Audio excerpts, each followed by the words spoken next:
Hello, and welcome to Soothing Pod's Sleep Stories. My name is Arif, and tonight I will be guiding you on a magical, romantic journey into the ruins of an ancient castle and the meadows of Scottish Highlands while exploring true, passionate love. Before we begin, however, let us take a moment to find comfort in the space we are in. Here, in this moment, there is nothing for you to do but relax. Our days and lives can feel so busy, but now it is time to slow down. Close your eyes and allow yourself to sink into the mattress as though it is a pile of soft autumn leaves. Feel the comfort in allowing your body to fully and completely relax as you sink deeper and deeper and deeper into the mattress. Take a deep breath in for 1, 2, 3, 4. Hold that breath for 1, 2, 3, 4, 5, 6, 7. Now exhale for 1, 2, 3, 4, 5, 6, 7, 8. Feel the tension in your chest melt away as your lungs and body are nourished by that deep, slow breath. For a moment, picture the flame of a candle. Can you hear the crackle of the candle? Can you see it flicker as it sways from side to side, side to side, side to side? For a moment, think about the color of your candle. Think about the scent. Is it pine, roses, or the smell of apples on a cool autumn day? Perhaps it's the smell of fresh-cut lilacs, or the aroma of linen drying in the fresh breeze. As you inhale, picture the flame on your candle growing larger. It's not out of control, not an inferno, just a healthily glowing flame. As you exhale, picture that flame shrinking smaller and smaller and smaller and smaller. As you inhale again, picture the flame growing larger. As that nourishing breath fills your lungs, it's feeding the warmth of that flame, feeding the comfort within your body. As the breath leaves, the flame is relaxing and returning to its natural state in a slow, controlled manner. For a few moments, just follow that flame as it grows bigger, bigger, bigger, bigger, and then smaller, smaller, smaller, smaller. The flame is yours to control and yours to nourish. It belongs to you and you alone. Embrace the soothing feeling that can radiate through your body from that simple flame. Now that we've taken the time to find comfort and peace in the space we are in, let us begin our story. Long, long ago, in the rolling green hills of the Scottish Highland, there was a small village known as Briar Rose. It was nestled between a large, rocky mountain and a winding river that laced through the countryside. The town was enveloped in unimaginable beauty. The trees and cedar forests were lush, full of wildlife. The meadows were teeming with wildflowers and sweet grass that swayed in the gentle breeze, dancing its way toward the cobblestone streets. But Briar Rose wasn't a town of brightness or sunshine. Briar Rose was a town that was cloaked in a thick layer of fog nearly every day. Rain fell almost constantly, but the citizens of the town didn't mind. They loved the way the rain tippy-tapped on the rooftops as they drank their evening tea by the crackling fire. They loved the way the rain stirred the earth alive and made the air smell so fresh and invigorating. In fact, the townspeople loved almost everything about the town, except for the strange fellow who lived in the castle in the woods. A dirt path led to his home through a dark cedar forest. The path twirled and curved its way up the cliffside, meandering alongside thousand-year-old trees and stones. The man who lived in the castle, Ichabod, was perhaps the most beautiful man anyone had ever seen. He had snow-white skin and jet-black hair that tumbled in waves over his sharp features. His eyes were a deep green, a green that mimicked the color of the forest he often found himself hiding away in.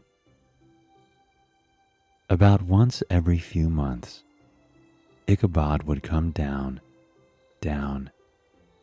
to the village on a particularly rainy day. The villagers would all gawk and stare, nervous about the strange man's presence. Whispers danced through the town, carrying on them one rumor, and one rumor alone, that Ichabod was a vampire. Ichabod would avoid their eyes as he continued his journey through the rain, a journey that always ended at the local library. There, he would stroll inside and look around for hours, picking books off of shelves, running his long, thin fingers over the leather bindings and the smooth pages. He had a way of rustling the pages as he paged through them that filled the room with a steady, soothing rhythm, a ch, ch, ch, ch noise that seemed to rise into the air and stay there. The librarian, Tessabel, would sit at her desk and watch the man through her glasses. She was a well-admired figure in the community, the smartest person in the town, and equally useful when it came to knowledge of the farms, forests, and carpentry. For years, her family had begged her to get married to a banker or business owner in the town, but Tessabel always refused. However, she could never tell her family that the handsome, pale man paging through her books was the reason she refused to look elsewhere.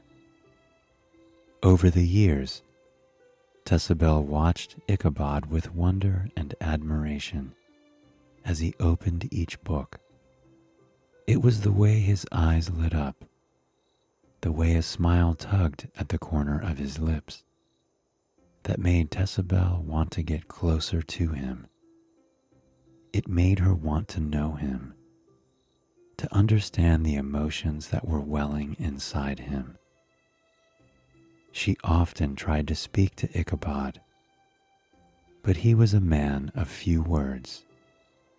Even then, she could see the warmth in his eyes that made her want to get closer to him, no matter what the townspeople said. On one stormy day in October, the landscape was painted every color of orange, brown, gold, and fiery red as autumn swept across the countryside. There was a bite in the air, a reassurance that summer had come to an end. Jack-o'-lanterns adorned the streets, their orange glow coating the town in swaths of calming colors that put people at ease. Dried corn hung from every window and door, swaying in the breeze, reminding everyone that now was the time to harvest and hold loved ones dear. Rain fell over the town in a consistent drone so loud and steady that it seemed as if that was the only sound to be heard. Everyone was quiet, curled up by the fireside or tucked under warm wool sheets with a book. But Tessabel was at work.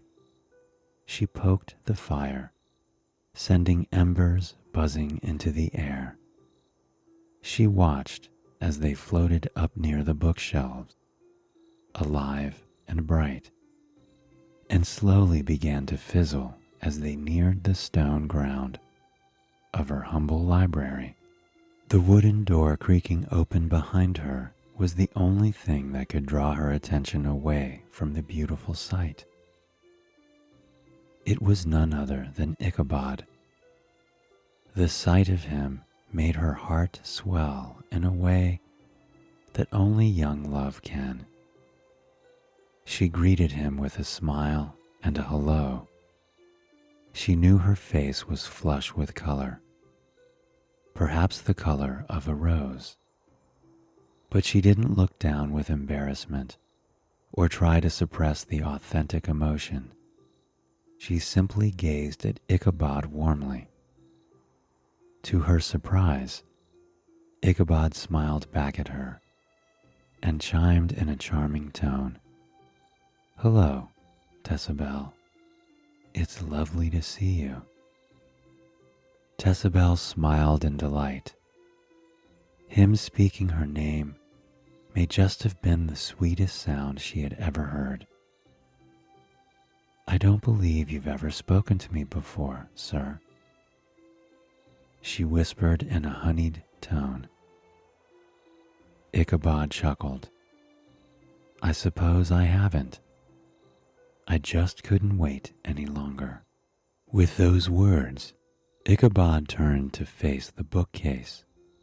Tessabel could see the slim silhouette of a smile on his lips. She returned to her desk by the fire, tapping her pencil against the edge of the desk, stealing glances at Ichabod every chance she got. Ichabod wandered from book to book over the next few hours. Sometimes he ran his finger along the book spines until he found just the right one. Other times, he'd crouch next to the fire beside Tessabel, getting lost in the pages of a thick novel. He and Tessabel didn't exchange any words, and perhaps the most remarkable thing about that was that neither of them minded. They read their prose in content silence, only breaking their concentration to smile at each other on occasion. By the time night was beginning to fall, Ichabod approached her desk. His eyes shimmered with emotion as he handed her a stack of books. "I'd love to check these out, miss." Tessabel turned to her papers and noted the books he was taking. "You've made some wonderful choices here," she chimed, paging through the books in his pile. "They're the last books I have to read here." "I've almost read the whole library," Ichabod replied. There was no pride in his words, no pretentious nature. Tessabel promised to order more books for Ichabod. He smiled at her with gratitude before slipping out into the storm. Tessabel watched from the foggy window pane as he meandered down the cobblestone streets and entered the cedar forest in the distance. She couldn't help but imagine a life with Ichabod. Sure, she barely knew him, but there was something about him that drew her to him. The townspeople feared him because they believed him to be a vampire. But deep within herself, Tessabel knew he couldn't harm a soul. As she blew the fire out for the night, she couldn't help but notice a book on her desk. A Fateful Meeting, her favorite romance novel, and one of the books Ichabod meant to check out. Though the town would frown upon it, she knew in her heart she'd have to bring the book to Ichabod the next morning. When she awakened, the storm had grown even more impressive. Trees quivered in the autumn gale. Rain lashed at the ground consistently. The steady drone rap, tap, tap, tapping over her tin roof. She pulled a warm wool cape over her shoulders and pulled her hair back in a simple silk bow. As she began the journey up through the cedar forest, she was taken aback by how astonishingly beautiful it all was. The fog was wrapped around the trees like a warm, thick blanket. Raindrops clung to willowy ferns, dripping down, down, down, down the leaves as they were descending a ladder. The air smelled of earth and forest and flora, an aroma that awakened and soothed her senses in the best possible way. At her feet, toads huddled under toadstools, their eyes turned up to the edge of the mushrooms, watching as rain rolled off the slick caps and onto the mossy ground below. Though the storm was reaching its zenith, there was a sense of calm that could be found throughout the whole forest. As she continued on the journey, she held the book close to her chest. No one had ever gone to Ichabod's house before. She thought she should be nervous, afraid, unsure, but for some reason she felt at peace. She felt as though she was meant to journey up this path, meant to finally confess her feelings to the mysterious man who she had dreamt about for all these years. Soon, the castle came into view. It was nestled between a rocky outcropping and a stunning open moor. The fog hung low on the moor, painting the wispy blades in thick dew. The already impressive castle was even more incredible up close. Moss and ivy clung to the stone walls, winding its way up to the crenel and merlon rooftop. Stained glass windows peppered the home, and the windows that weren't stained glass were aglow with flickering candlelight. For a moment, Tessabel stood in the rain and marveled at them. The castle had a mysterious air about it, but that air only drew her in. As she approached the heavy wooden door, she took a deep breath.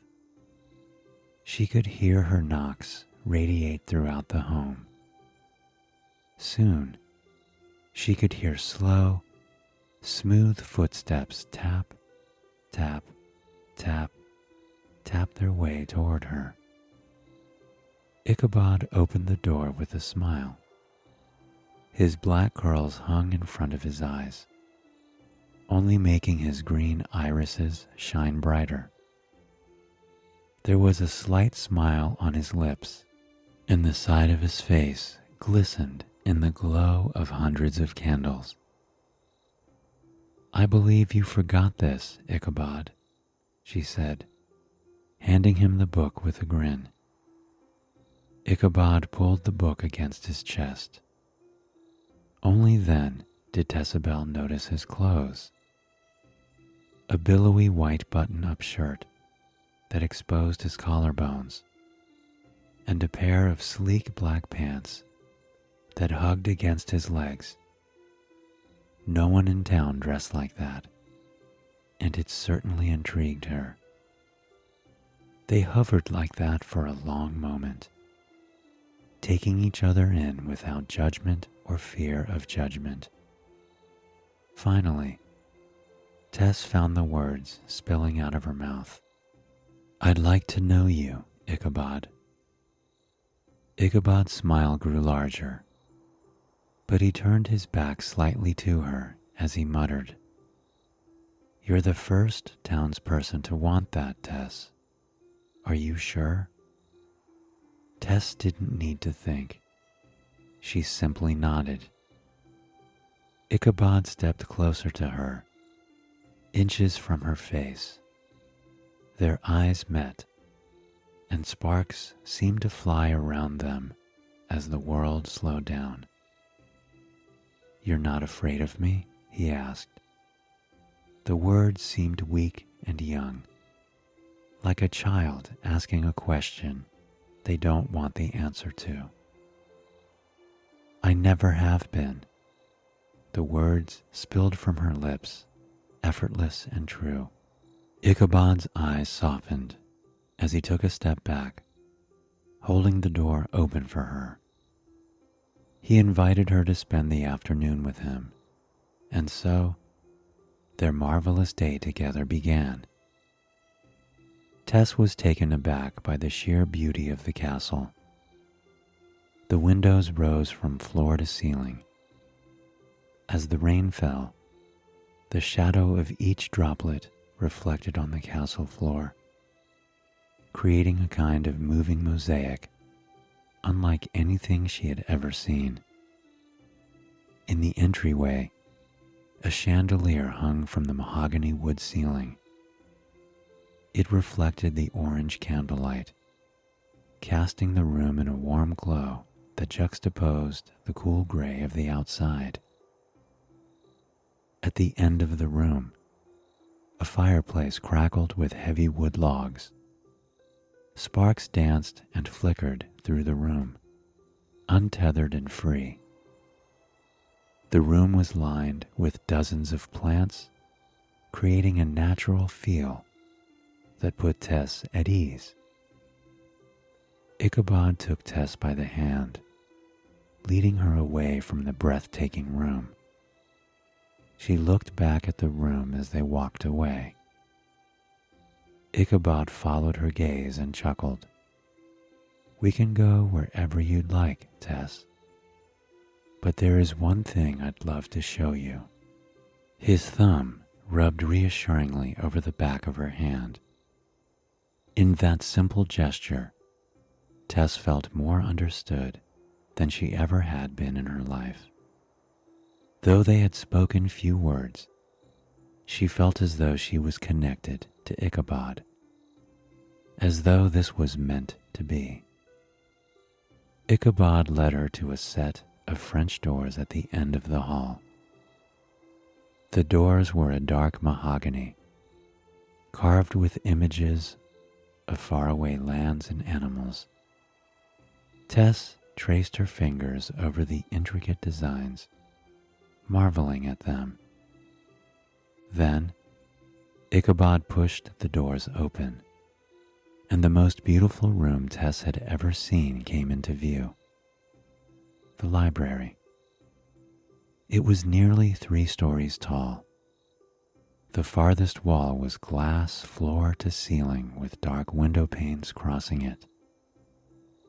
Even in the rain and fog, Tess could make out the entire vibrant valley floor below. The bookshelves were a rainbow of colors, sizes, and shapes. Books reached the ceiling dozens of feet above them.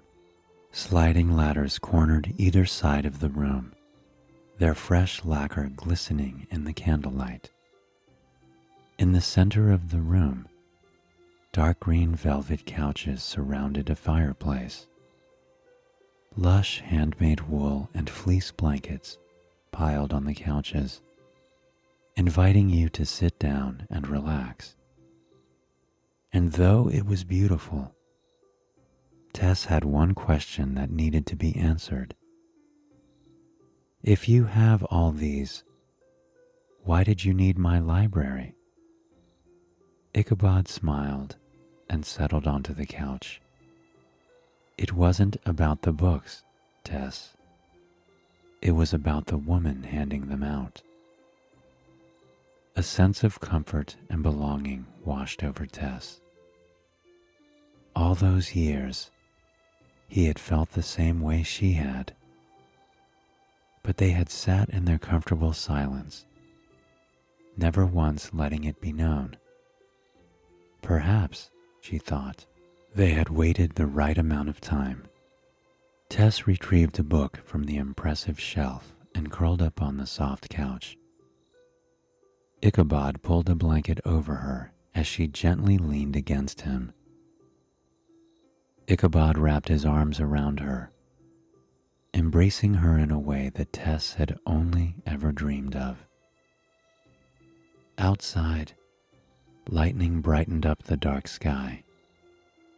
Thunder crackled through the air, its rumble reminding the world to unwind, stay inside, and enjoy the slow pace of a stormy day. Tess read her book aloud to Ichabod, the thunder and crackle of the fire joining in as soothing background music to her story. Ichabod brushed his hand against her hair as she spoke. On occasion, she glanced up to see him gazing at her with admiration. When she finished the book, they stayed wrapped in each other's arms for quite some time. Ichabod confessed to her the truth she had always known, the truth that had never truly scared her, the truth that he was, indeed, a vampire.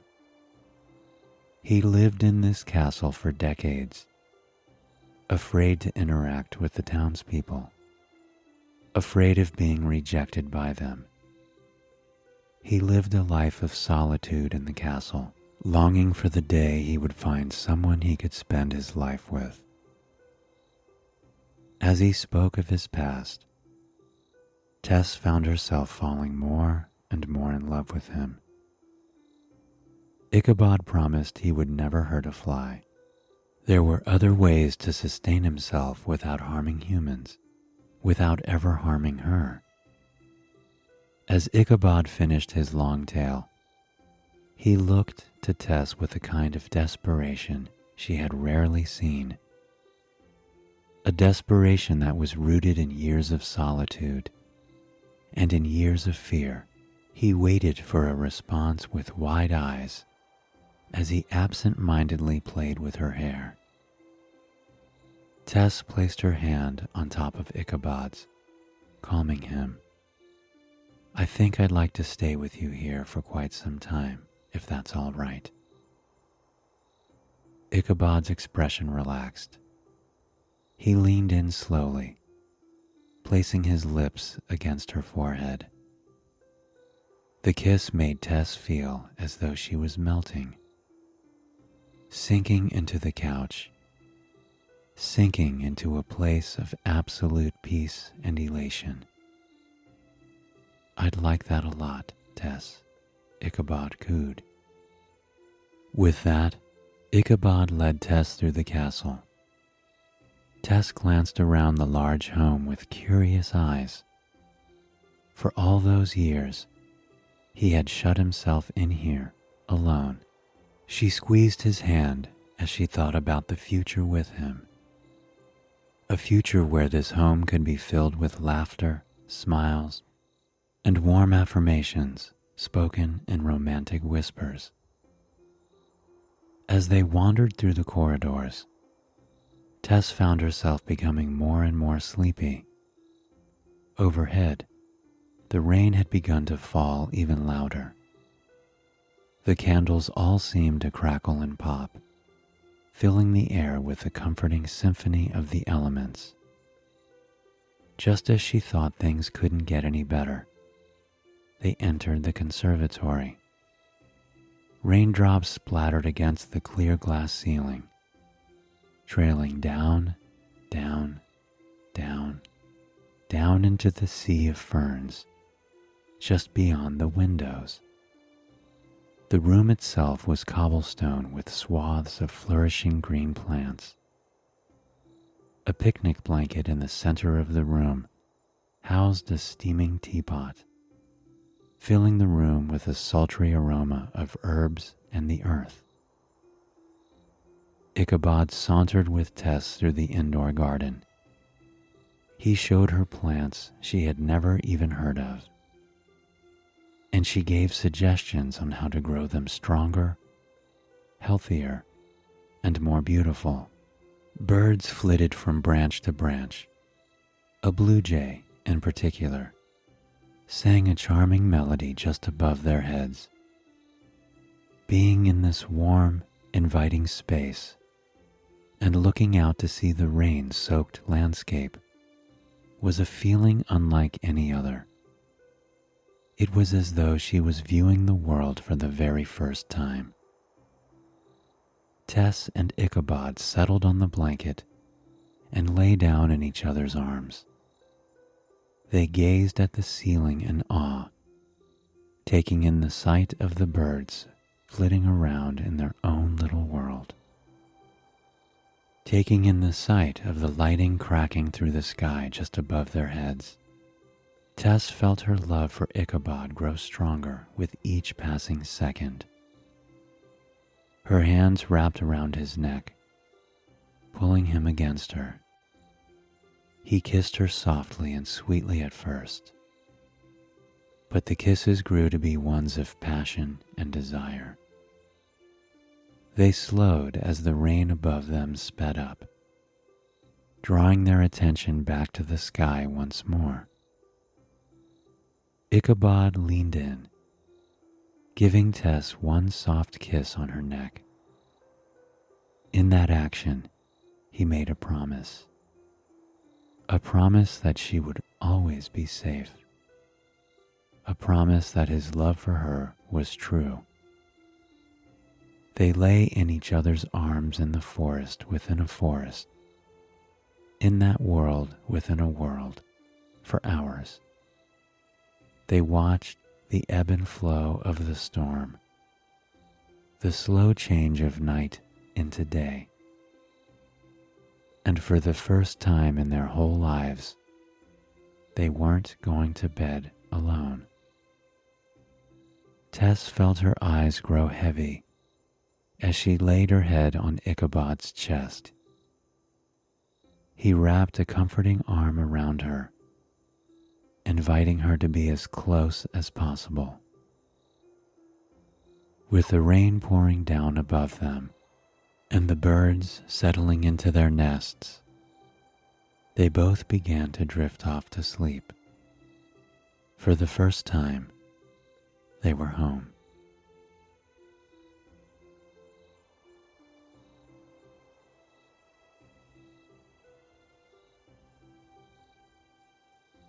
Tessabelle was somewhere between the world of dreams and reality when the sound of fresh tea boiling downstairs stirred her to life. Her eyes flickered open, looking out the large, floor-to-ceiling windows to greet the day. Beyond the windows was a scene of beauty, a dense mountain forest coated in a blanket of early morning fog. It was as if this very forest had been plucked out of a Jane Austen novel, taking the feelings of peace and reflection and connection along with it. Tessabelle could almost smell the aroma of the damp forest floor, the soothing mix of moss and pine and cedar that reminded you how fresh and alive everything truly was. She lay in her warm bed for a long moment, pulling the wool blanket against her chest as she took in the scenery. She watched as the heavy fog slunk over the land, tangling between the needles of pine trees, sweeping over purple lupines, casting a haze over the dens of all the forest creatures, urging them to laze away in their homes full of sweet grass. It was days like this where the world felt as though it was at a standstill. No, as if it was moving in slow motion, ensuring everyone had proper time to enjoy all that the day had to offer. And Tessabelle intended to enjoy it, because today was October 3rd, the day of her first anniversary. And though it wasn't exactly a conventional marriage, she couldn't imagine anything sweeter. Ichabod had never proposed to her. He had never gotten down on one knee and asked for her hand with eyes full of love. It hadn't been like she had seen in the movies. It had been so much more. After the first day she spent with Ichabod, there was an unmistakable bond between them. It was as if they had been crafted from the same soil, created to go through life together and grow beautiful things as one. Tessabelle never left the castle after that. She spent weeks wandering the grounds with Ichabod. They meandered through fields of wildflowers, lay in beds of grass under willow trees, and dipped their toes in the calm waters of bubbling streams.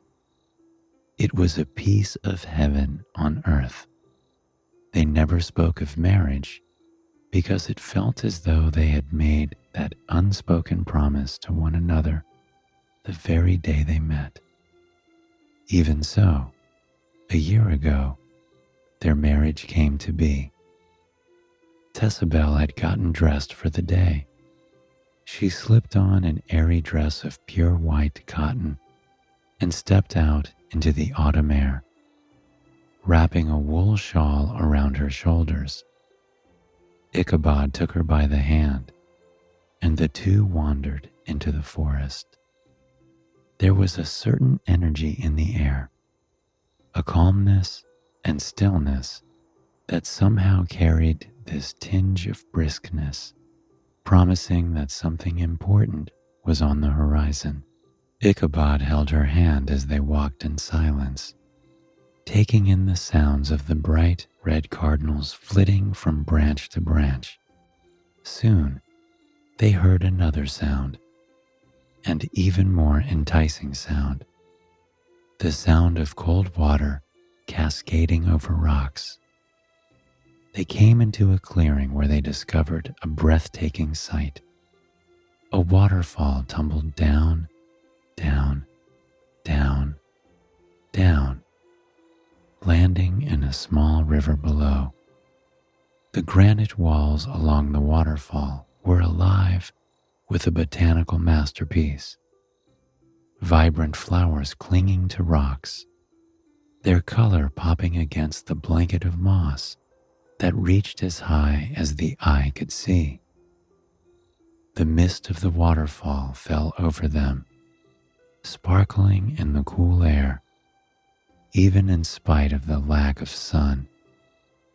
The water refreshed Ichabod and Tessabelle. Smiles of awe grew on their faces, and their shoulders dropped as they became one with their surroundings. Ichabod found himself reaching for Tessabelle's hand, leading her into the alpine water at the base of the waterfall. They giggled as they stepped over the smooth rocks, feeling utterly alive, feeling like they absolutely belonged here, in this moment. They took a deep breath in unison and stepped under the waterfall. It washed over them, causing laughter and joy to tumble out of their bodies. And there, in that waterfall, they looked at each other. not as strangers, not even as lovers. They looked into each other's souls in a way no one had done before. Ichabod placed his hands on Tessabel's face, pulling her closer as he watched the droplets of water trail down her pale skin. "I want you to be my wife, Tessabel," he whispered against the rumble of the falls. Tessabel put her hands over Ichabod's, stepping even closer to him. She gazed deeply into his green eyes as she replied, "Then your wife I shall be." When they kissed under that waterfall, on that otherwise gray yet magical day, they were wed. There was no need for the party, no need for the priest, no need for the papers. That was the day that they truly fulfilled their fate. And now, a year later, Tessabel lay in the warm bed she shared with Ichabod, reflecting on what a beautiful year it truly had been. She was so lost in thought, staring out into the foggy forest, that she didn't even notice Ichabod sliding in the doorway, a cup of tea in hand. He sat next to her in a velvet chair that was centuries old, a part of their morning ritual. "Good morning, my love," he cooed, placing the cup in his wife's hand. Tessabel took the cup and breathed in the heavy steam, enjoying the sweet aroma of the black tea with hints of orange peel and clove. It was a warm blend, the kind of blend made for days just like this. She stirred the tea in the antique teacup, something that had been in Ichabod's family for generations. "Why don't you enjoy the morning with me?" Tessabel asked, pulling the wool blankets down beside her. Ichabod smiled and crawled in with her, wrapping his arms around her. As he pulled her close against his chest, he felt Tessabel relax, melting against his skin. Sometimes, just the feeling of that alone made tears well in his eyes. He had never chosen to be a vampire. It was something that gave you the gift of eternity, the gift of wisdom, the gift of strength and insight. But it deprived you of things, too. He had never felt love for a woman before Tessabel.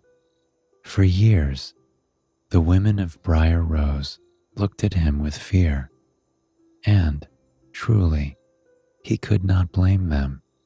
It was no secret that he was a vampire, no secret that he wasn't one of them. But deep down, he wanted to be.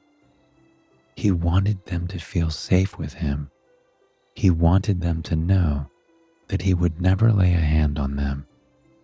He didn't know if anyone would ever be comfortable in his arms until he saw Tessabel.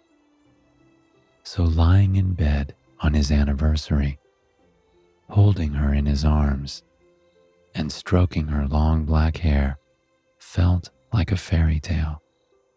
She smelled like lilacs and the warmth of a crackling fire, and she looked at the world as if every bit of it was a work of art. It felt like life couldn't get better than this, and yet Ichabod knew it would. They lay in bed for a long time. He rubbed her back as they watched the fog flow through the forest, and she brushed her fingers through his thick hair while she gazed into the crackling fireplace by their feet.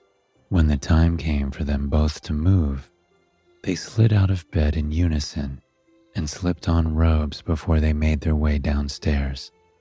The castle was something out of a fairy tale. The hardwood floors were decades old, holding thousands of stories within them. Every room had a large stone fireplace, and every fireplace had a crackling fire going in it at all times. When they entered the kitchen, Tessabel was surprised to smell a wonderful mix of thyme, sage, butter, and vegetables. Without missing a beat, Ichabod pulled orange bakeware out of the kitchen, opening it to reveal a golden pot pie. "I know it's breakfast, but you deserve to start the day with your favorite," he chimed. Tessabel watched the steam rise from the pot pie in amazement. How had she found someone so perfect? The two took slices of the pie to the back of the home and sat in their sunroom. Although there was no sun to be seen, as usual, it was drizzling, and that was exactly how they liked it. Tessabel tucked into the pie as they rocked back and forth in rocking chairs. It was a truly perfect morning, as every morning had been. But today, somehow, it was different. It wasn't just that it was their anniversary. It was that something had been playing in the back of Tessabel's mind for quite some time now. A thought that couldn't quite go away, no matter how many times she turned away from it. A desire that she knew had to be fulfilled. As she glanced around at the artifacts around the room, that desire grew and grew and grew, because she thought of all the lives Ichabod had lived without her. She gazed at the stunning scene of a field of lupines surrounded by snowy mountains, and thought about how Ichabod had painted that after the Renaissance, when he was living in a cabin in Switzerland. She gazed at the vibrant red rug underneath her bare feet and thought about how Ichabod had woven that rug when he traveled to China in the 1800s. On that same trip, he had written poetry and traversed through the mountains, drinking tea and sleeping under lofty trees. And she realized, truly, she wanted to live 1,000,000 lifetimes with him. But there was only one way for that to happen. She decided right then and there that she would ask Ichabod to turn her into a vampire by the end of the day. She gazed at him for a long moment, taking in his beautiful features, the sharp angle of his jaw, the gleam of his green eyes that seemed to match the ferns flourishing just behind his head, the way those eyes lit up and then softened whenever they met hers. Beside her, Ichabod was doing the same. His eyes traced the shape of his wife, her cute button nose, her eyes that were always full of energy and love, the way her dark hair fell in waves down her back. He thought of how to make this day special for her, how he could make it memorable. He thought back to Tessabel speaking of her childhood on a farm in the countryside.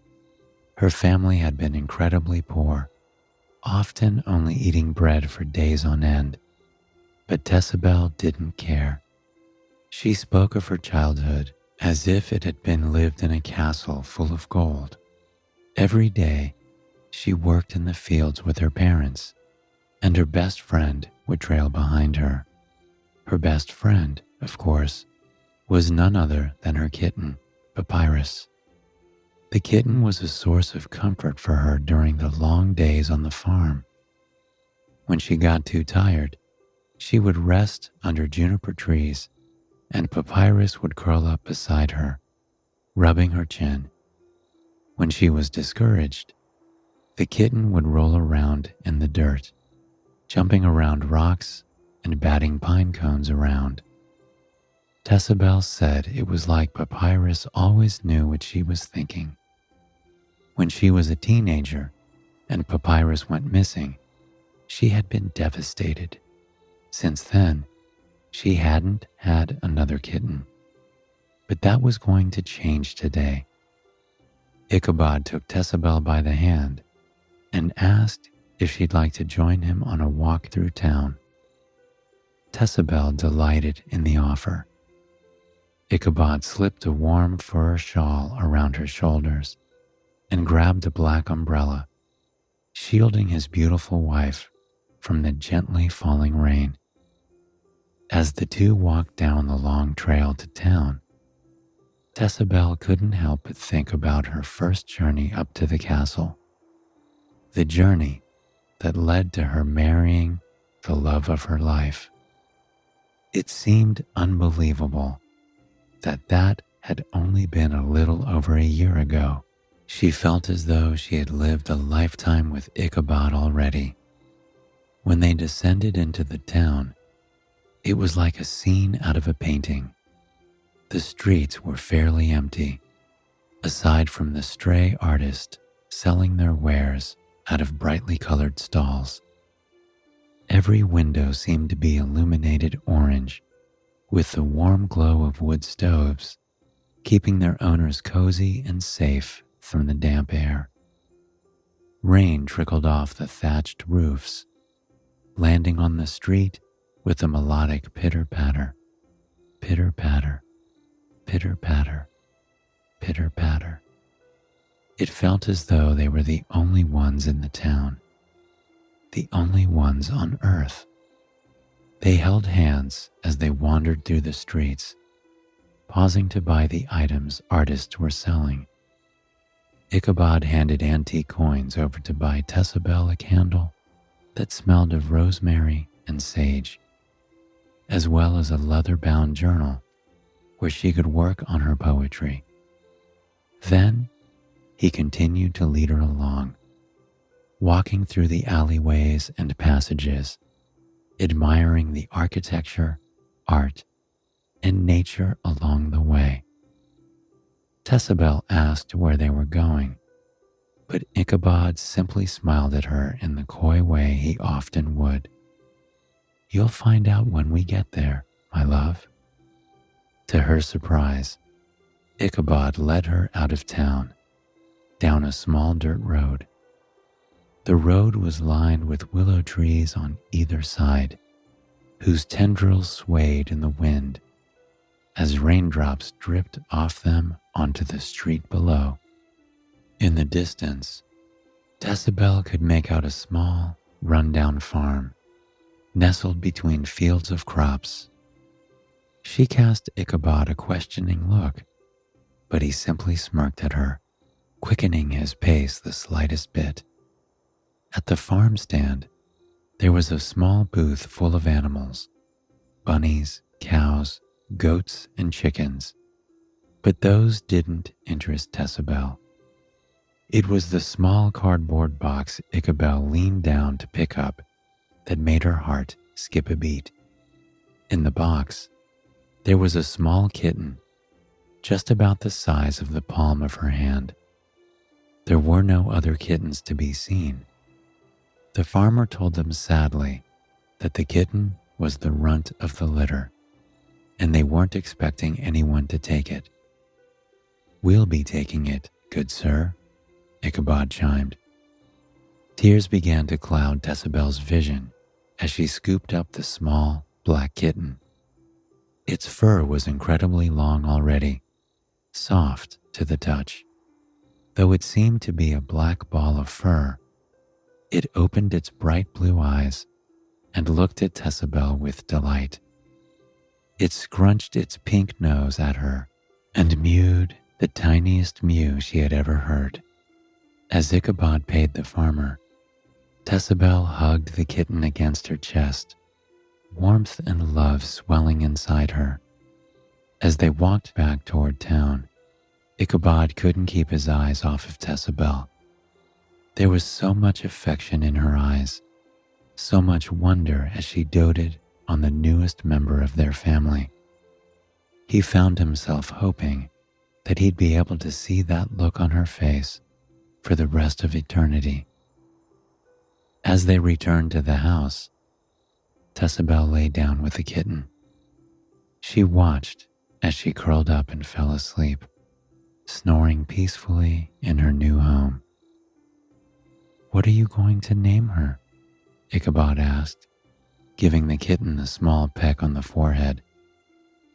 "I think I'd like to call her Juniper," Tessabel responded, "in honor of Papyrus's favorite place." Ichabod curled his finger under Juniper's chin, cooing her name in a babyish whisper. For quite some time, the two lay there in absolute bliss, petting Juniper and talking about the delightful day.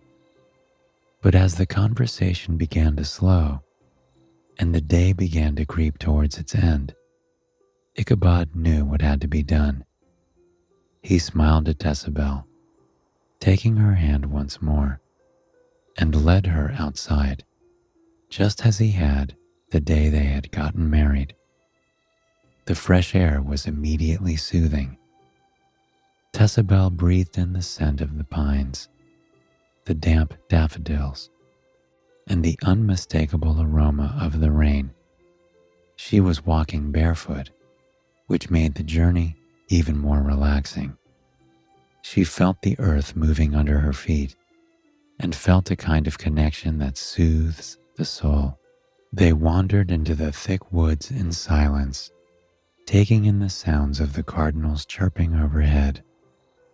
They breathed in the melodic chicka, chicka, dee, dee of the chickadees as they nestled in their nests.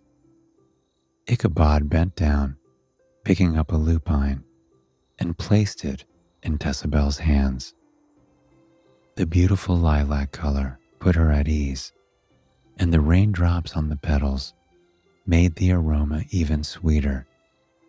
She kissed Ichabod on the cheek without saying a word. Then, slowly, the sound of what waterfall tumbling over the rocks filled the air once more. Tessabel got that same feeling she had a year ago, the feeling that they were meant to be here at this moment, meant to be doing exactly what they were about to do. As the clearing came into view, it was just as breathtaking as it had been then. The mist of the falls sparkled in the air like a million diamonds. The moss and flowers seemed to shine as they welcomed the gentle splash of water over and over and over and over again. This time, it was Tessabel who took Ichabod by the hand. She slowly led him into the water, stepping lightly over smooth rocks, wading around the lily pads.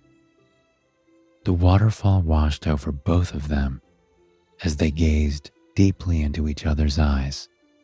For quite some time, they stood there in silence, eyes glistening with overwhelming love and respect for one another.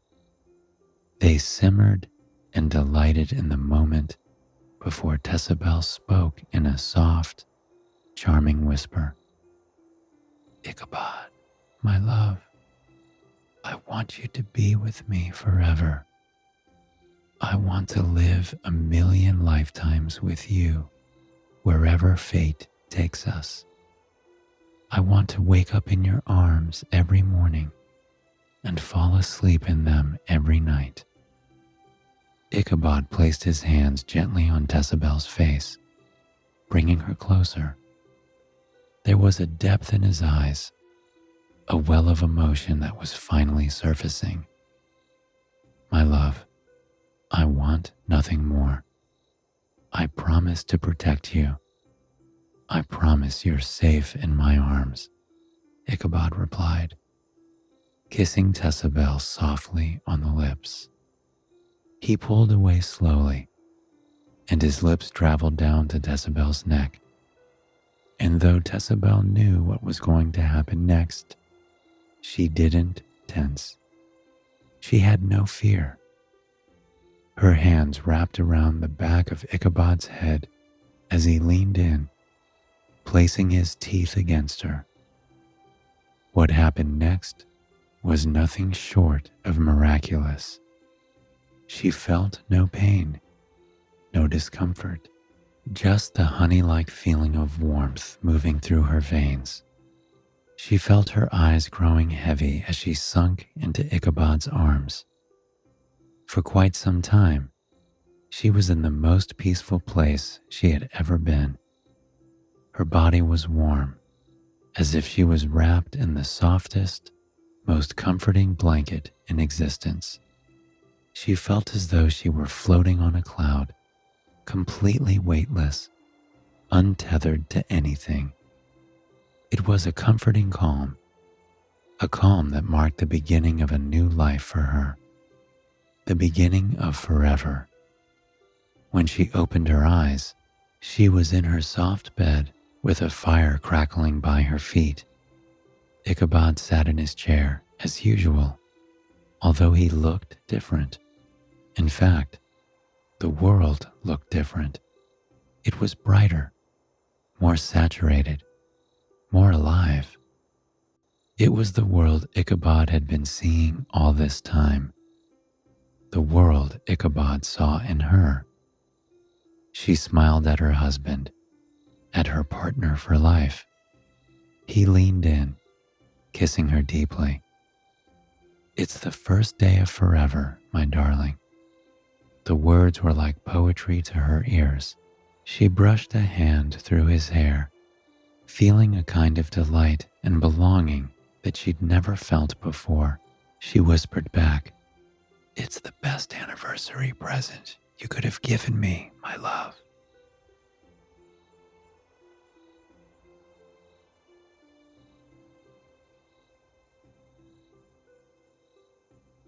Tessabelle could always tell when snow had fallen before she even awakened for the day.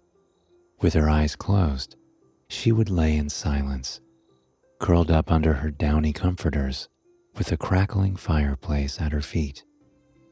But this silence was different on snowy days.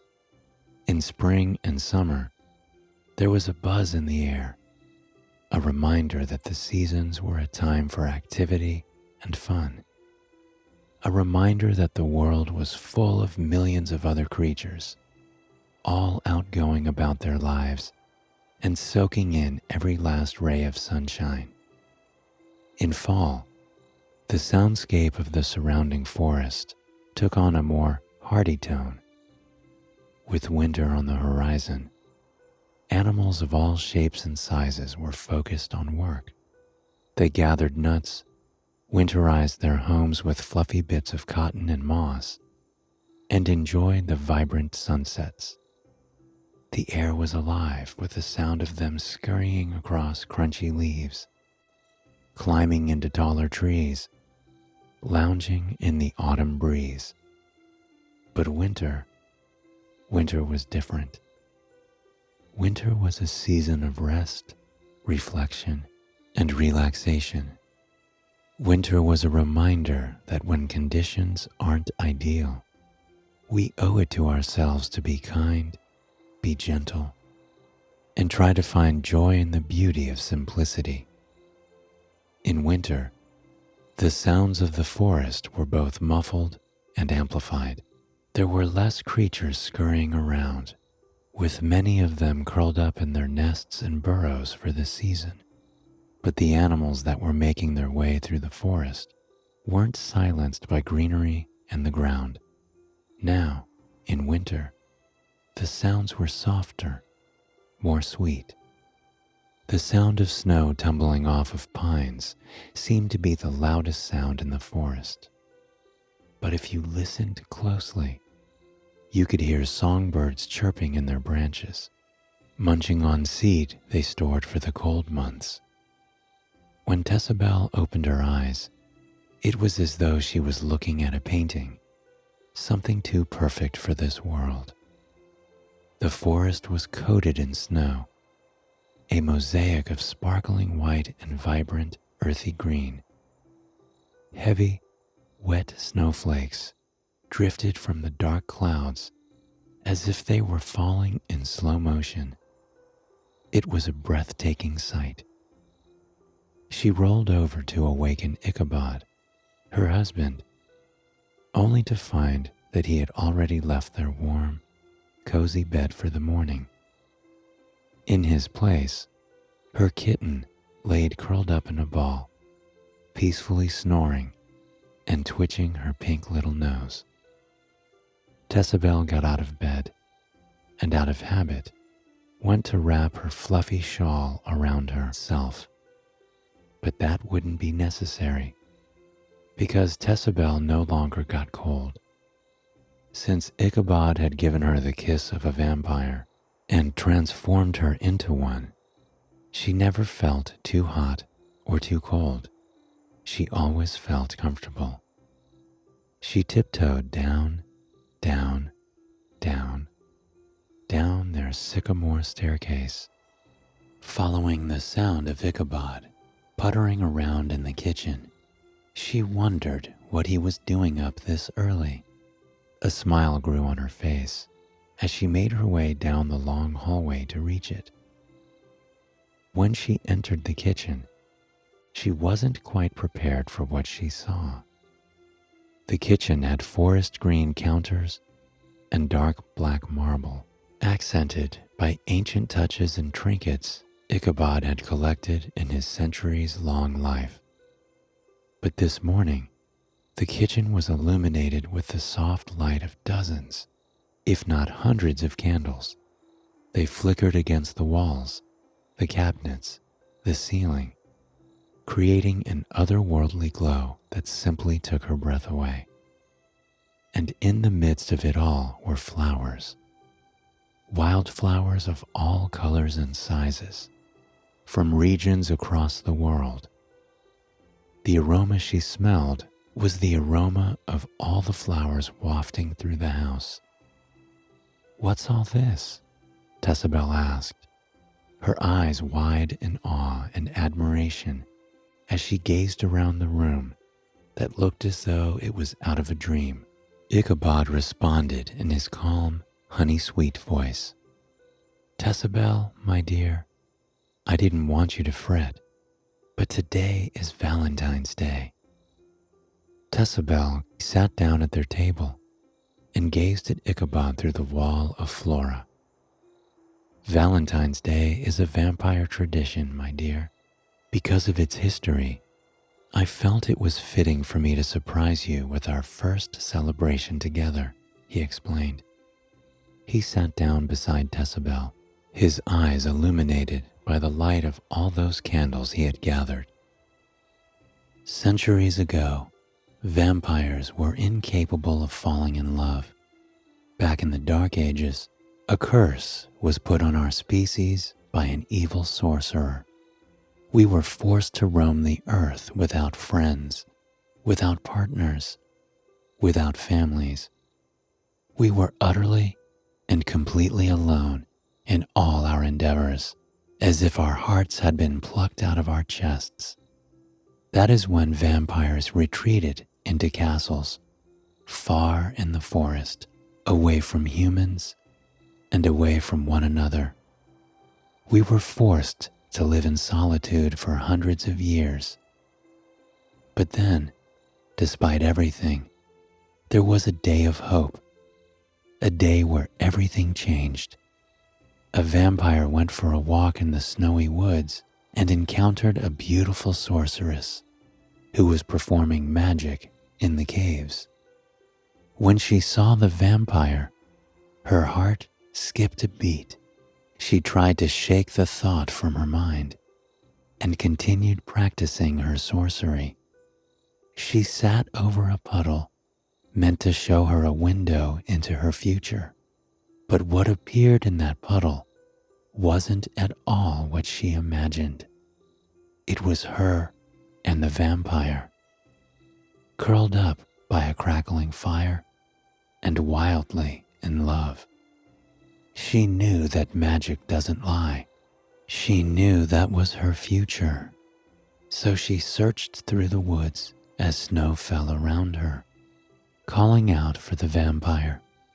Finally, she found him and led him to the caves. There, She performed a spell, lifting the curse forever.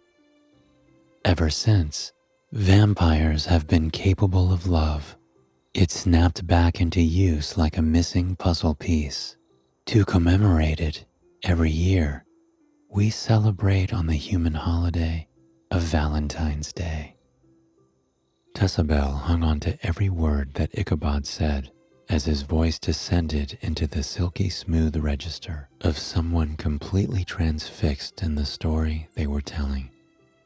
She had never quite thought of the history of vampires, never thought about how turbulent their place in history truly was.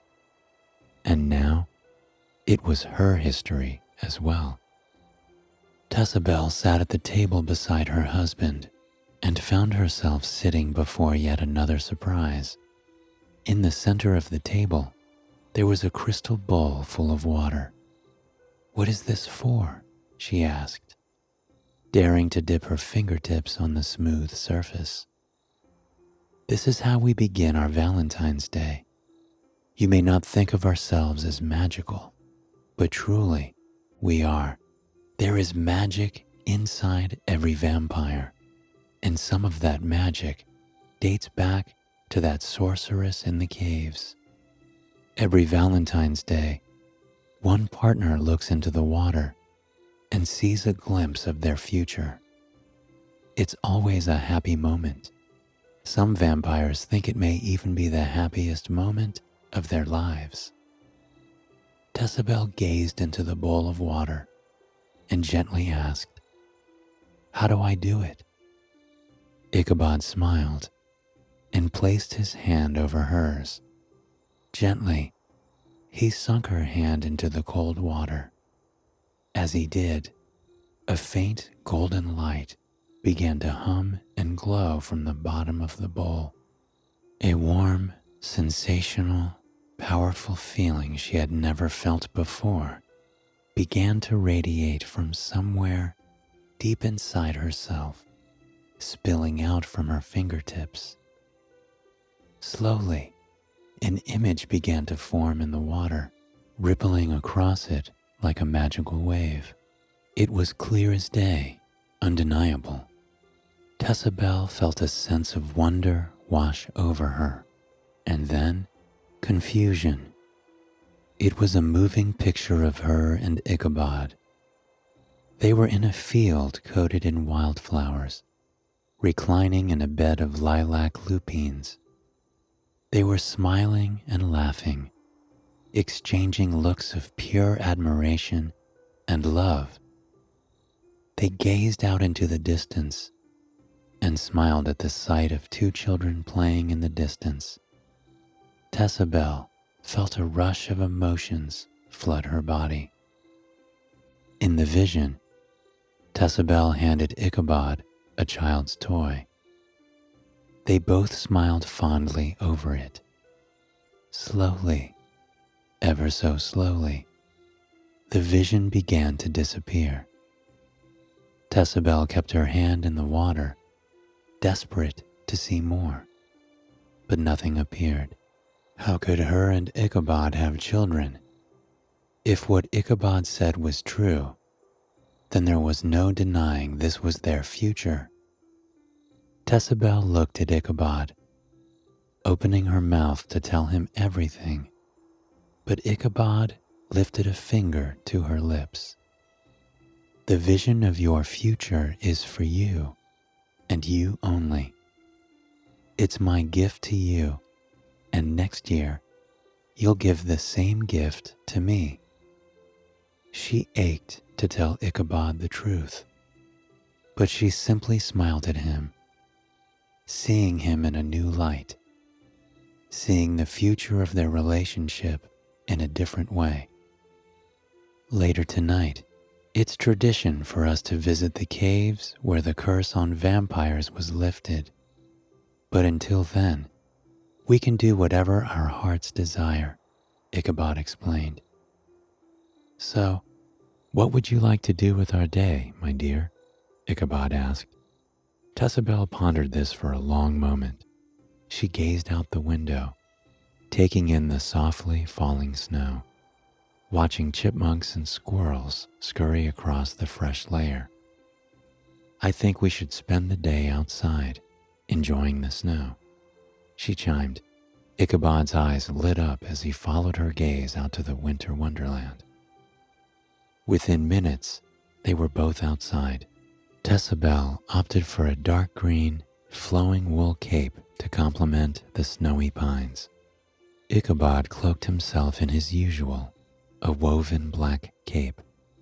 The second they stepped out into the world, they both took a deep inhale of the cold air. It was brisk in a way that only winter air can be, utterly fresh, sharp, and invigorating. Overhead, the dark clouds were thick and would usually be imposing, but they only seemed to make the landscape pop even more. The snowflakes dancing around them were thick and absolutely beautiful. Each one drifted to the ground at its own pace, catching on cross breezes and, at times, flitting across the sky like birds gliding down from the treetops. Everything was like poetry, slow, breathtaking, ethereal in a way that is impossible to replicate anywhere else. It was as if life was wrapping them in that blanket of white and urging them to slow down and appreciate all the beauty that can be found in a winter's day. So, that's just what they did. Ice skates and an antique wooden sled in hand, the two tiptoed into the forest, relishing in the crunch, crunch, crunch, crunch of snow under their feet, a sound unlike any other. They listened for snow tumbling off the lofty branches of pine trees, landing in a hollow thump at the base. They closed their eyes and breathed in the sound of chickadees and cardinals singing their song into a world of ice and snow. Beyond it all, they could even hear a woodpecker peck, peck, pecking against the bark of a hardy oak tree, searching for the riches within. Yes, the forest was indeed alive, but in a way that seldom people get to truly enjoy and experience. Ichabod and Tessabelle stole glances at one another, their eyes sparkling with the magic of the moment. They had this forest all to themselves, aside from the marvelous creatures within it, and that in itself felt like the greatest gift of all. They made their way to Tessabelle's favorite spot on the property, the spot where Ichabod turned her into a vampire. During spring, summer, and fall, a waterfall tumbled from the granite cliffs in her favorite spot. But now, the cliffs were speckled with millions of snowflakes and icicles that clung against the wall in massive heaps, seemingly defying gravity. She imagined the wall of moss that blanketed the granite most of the year, and found comfort in the fact that soon it would be back. For now, it was resting. There was another important transformation that took place here every year. The pool of water that normally rested at the base of the cliff was iced over, creating a small ice rink in the middle of the evergreen forest. Tessabelle hadn't ice skated since she was a child. When she was younger, she adored it. It was the one thing that made her feel free, that made her feel as though the world was meant for her. But as she grew and was forced to work, her hobby lost its sparkle. She didn't have time to journey out into the forest in search of the perfect patch of ice. But that changed now. She knelt beside her husband, helping him lace up his ice skates. Though he had lived for centuries, he had never ice skated before, for he had no one to do it with until he met Tessabelle. He was always delighted to find things he had never done before, always reminded that no matter what he sees, there were more joys to be found in life. Tessabelle held Ichabod's hands, helping him rise up on the ice. Instantly, though he wasn't particularly good, Ichabod knew he was in love just from seeing the way Tessabel's eyes welled with appreciation and joy. As he watched her guide him onto the ice and saw the smile on her face, he realized that there was nothing he wouldn't do to see that expression, nothing he wouldn't do to see her be truly happy. The two held hands and slowly made their way around the ice, gliding effortlessly. As snow gathered around their skates, they simply slid right through it, painting intricate patterns on the surface of the ice. Tessabel broke off of Ichabod for just an instant, effortlessly making her way to the center of the ice. She kicked off, spinning, spinning, spinning, spinning around and around and around and around. She felt the cold, fresh winter breeze dance through her hair. She felt the large snowflakes kiss her cheeks and stick to her dark eyelashes. When she finished, she locked her eyes with her husband, who made his way across the ice to kiss her. As their lips brushed against one another, Tessabel couldn't help but wrap her arms around Ichabod, pulling him in closer against her. She loved the way he ran his hands through her hair, the way he brushed his thumb against her cheek as he gazed into her eyes. Soon, they were finished skating. They sat down at the edge of the ice. Ichabod poured a cup of hot soup out of a thermos, handing it to Tessabel with a smile. They clinked their old cups together and breathed in the sweet aroma of homemade stew as they sipped it in comfortable silence. They sat there for quite some time, watching snowflakes disappear into their broth and collect on each other's eyelashes and hair. Before long, the forest around them was darkening. Touches of red and pink peeked out from behind the clouds, the last bit of daylight painting its artistic goodbye. Ichabod took Tessabel by the hand and led her along the edge of the cliffs.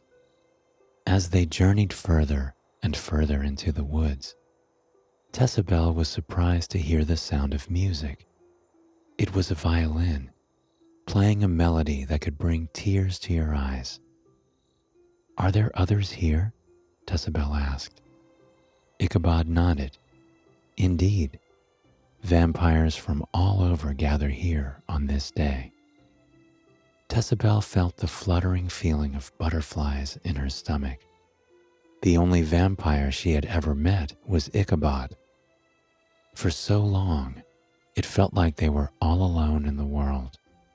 Since she had grown up without her own parents, Ichabod was the only family that she had. But as they turned into the labyrinth of caves, Tessabel had a feeling that would change. Much like their kitchen, the caves were aglow with the light of thousands and thousands of candles. Flowers lined the floor from wall to wall, with narrow pathways in between for vampires to pass. All the other vampires greeted Tessabel with a smile. She waved to them in awe, giving herself a moment to take in what a beautiful gathering they had created.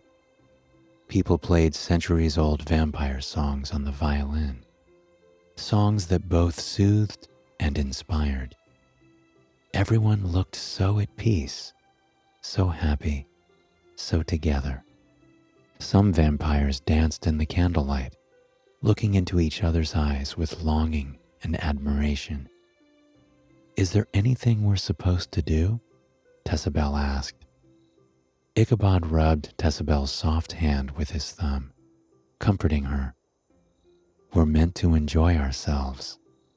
At the end of the night, we each light a candle in the upper caves to signify our love."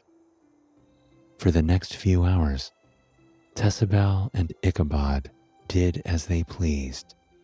In that cave, tucked deep within the forest in a sprawling, mountainous countryside was a haven, a reminder of the power of connection and love. Every vampire they spoke with was wise, patient, and kind.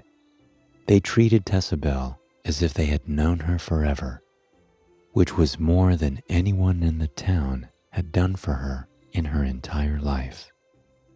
The mere thought almost brought tears to her eyes. After so long, she had found her family, even if it was in an unconventional way. Soon, it was time to light the candles. Everyone journeyed upstairs, flowers and fire in hand. They each paired off into rooms with their partners. The caves overlooked the landscape from what seemed to be a mountaintop. Below, Tessabel could see every inch of the forest blanketed by snow. Far, far below, she could make out the town, which seemed to glow orange against the snow-covered hills. Overhead, the clouds had cleared, revealing a night with a million stars. Ichabod and Tessabel breathlessly stared at the inky black sky, amazed that a view like this could even exist. It was otherworldly, seemingly too perfect to exist. Tessabel, I've wondered my whole life what it was like up here. I spent so many centuries alone, worried that I'd never find anyone. And then you walked into my life. I couldn't ask for a better partner, for a better wife, Ichabod whispered, taking Isabel's face in his hands. Happy tears welled in Tessabel's eyes as she whispered back, Ichabod, I never had a family. I wasn't sure where I was going to end up in life.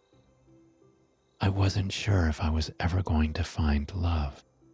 But then, you wandered into my shop. For so long, I didn't believe in fate. But finding someone as perfect for me as you has changed everything. They held each other for a long moment, lost in the sweetness of the embrace, touched by the fact that after so long, their dreams had come true. It was truly incredible how two lonely worlds can collide and make something so beautiful. Ichabod wrapped his arm around Tessabel yet again, breathing in the beauty of the view. In the far distance, they could make out their castle, the home they had made together. For a brief moment, Ichabod thought of all the joys they had shared in that house, and how many joys there were to come. As the violin songs around them came to a gentle end, they both realized it was time to do what they came to do. They wrapped their hands together and inched the flame toward their candle.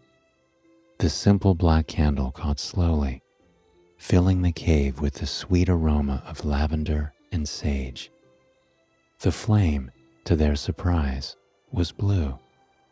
It cracked and danced against the night sky, creating a spectacle that was truly otherworldly.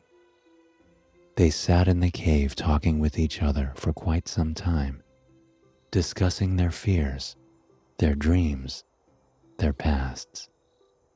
By the time the candle had finally stopped flickering, they knew it was time to go home. They left the cave with new spirits and made their way through the snow back home. Tessabel led them with another candle, which glowed orange against the snow, catching individual snowflakes and lighting them up like a million diamonds. Overhead, they could hear the sound of owls hoot, hoot, hoot, hooting into the brisk night air. The crunch of the snow seemed even more satisfying and sweet under their feet as they traced new pathways through the forest, ducking underneath trees and in between groves of pines. Finally, they reached their home, Their kitten greeted them with a precious chirp, and before long, they were all curled up together in their warm bed. Sleep came the easiest that it ever had. The day was a day of romance, of love, of pure joy, and it left them both feeling refreshed in ways they never had before. As they both drifted off to sleep, they thought deeply about how lucky they were to have found each other, how lucky they were to have found a love as pure and perfect as this.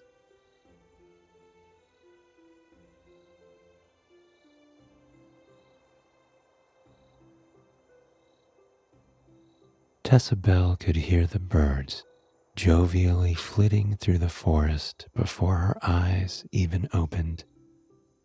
This morning, their song was different. For several weeks, their chirps had been dulled by the weight of the fluffy snow coating the forest floor and the alpine cliffs. But now, there was a vividness in their chirps. It was as though they were singing their songs from the top of her wardrobe or the headboard directly above her pillow. But it wasn't just the birds that she could hear. It was all the creatures of the forest. It was frogs lazily floating in the ponds, deer snuggled in the meadow grass, and crickets perched on the edge of chrysanthemums. It was the forest shrugging off the final frost of winter, embracing the warm kiss of the spring sun. Tessabelle opened her eyes from her comfortable bed and was greeted with a sight unlike any other out her window. It was as though she was staring at a watercolor painting.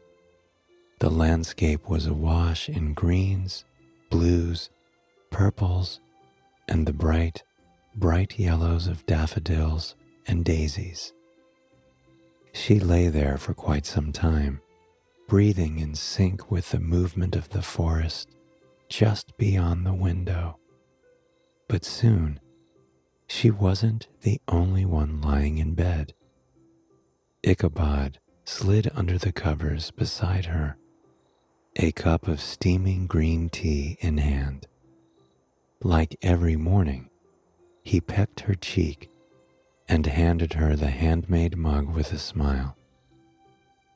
"Today is the day," he muttered against the nape of her neck. Tessabelle felt a wave of comfort and joy wash over her. Today was the day she would be opening her own library and cafe in Briarcliff, the town in the valley just below. Tessabelle rose from the bed, wrapping a warm wool robe against her skin. She sipped her tea, put her clothes on for the day, and prepared herself for an experience that she knew would bring calm and joy into her life. Ichabod walked her down the winding road on the mountain. All around them, swaths of fog laced through the cedar forest, carrying the smell of newly bloomed wildflowers along in its mist. At the base of the mountain, in a peaceful part of the valley, her new building came into view.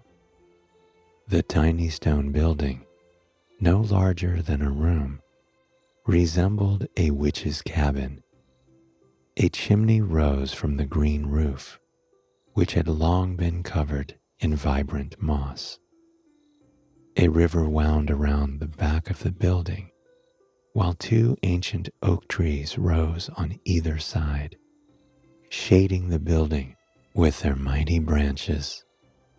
The sound of leaves rustling in the spring breeze and the river racing with the water of melting alpine fields put Ichabod and Tessabelle entirely at ease. Inside, the building was lined with large bookshelves full of every book imaginable. In the corner of the room was an open fire pit and the stone stove with logs neatly stacked next to it. Tessabel knelt by the fire pit, lighting a set of logs with ease. Within minutes, the crackling fire took the chill out of the room, leaving them with a cozy, warm space to spend their day. Near the fire, Tessabel mixed batter and dough for fresh cakes, cookies, and rosemary breads. Soon, the library was sweet with aroma of sugar, cranberries, and freshly picked herbs.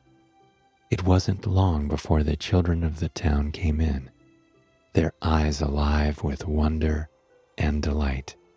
For months, they had been told tales of the vampires that lived up in the castle, and now they could buy sweets and books from them.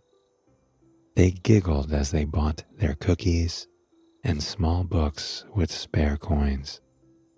As they grew more and more comfortable, some of the children settled on the floor by the fire, munching on their treats. Ichabod settled down next to them, plucking a single book off the shelf. As he began to read the story in his charming, animated voice, the children paused their snacking, transfixed by his magical storytelling. Tessabel sat in an armchair, watching the children giggle and crowd around her husband. A few climbed onto his lap, resting their heads against his chest as he continued to read. The sight gave Tessabel a feeling unlike any other.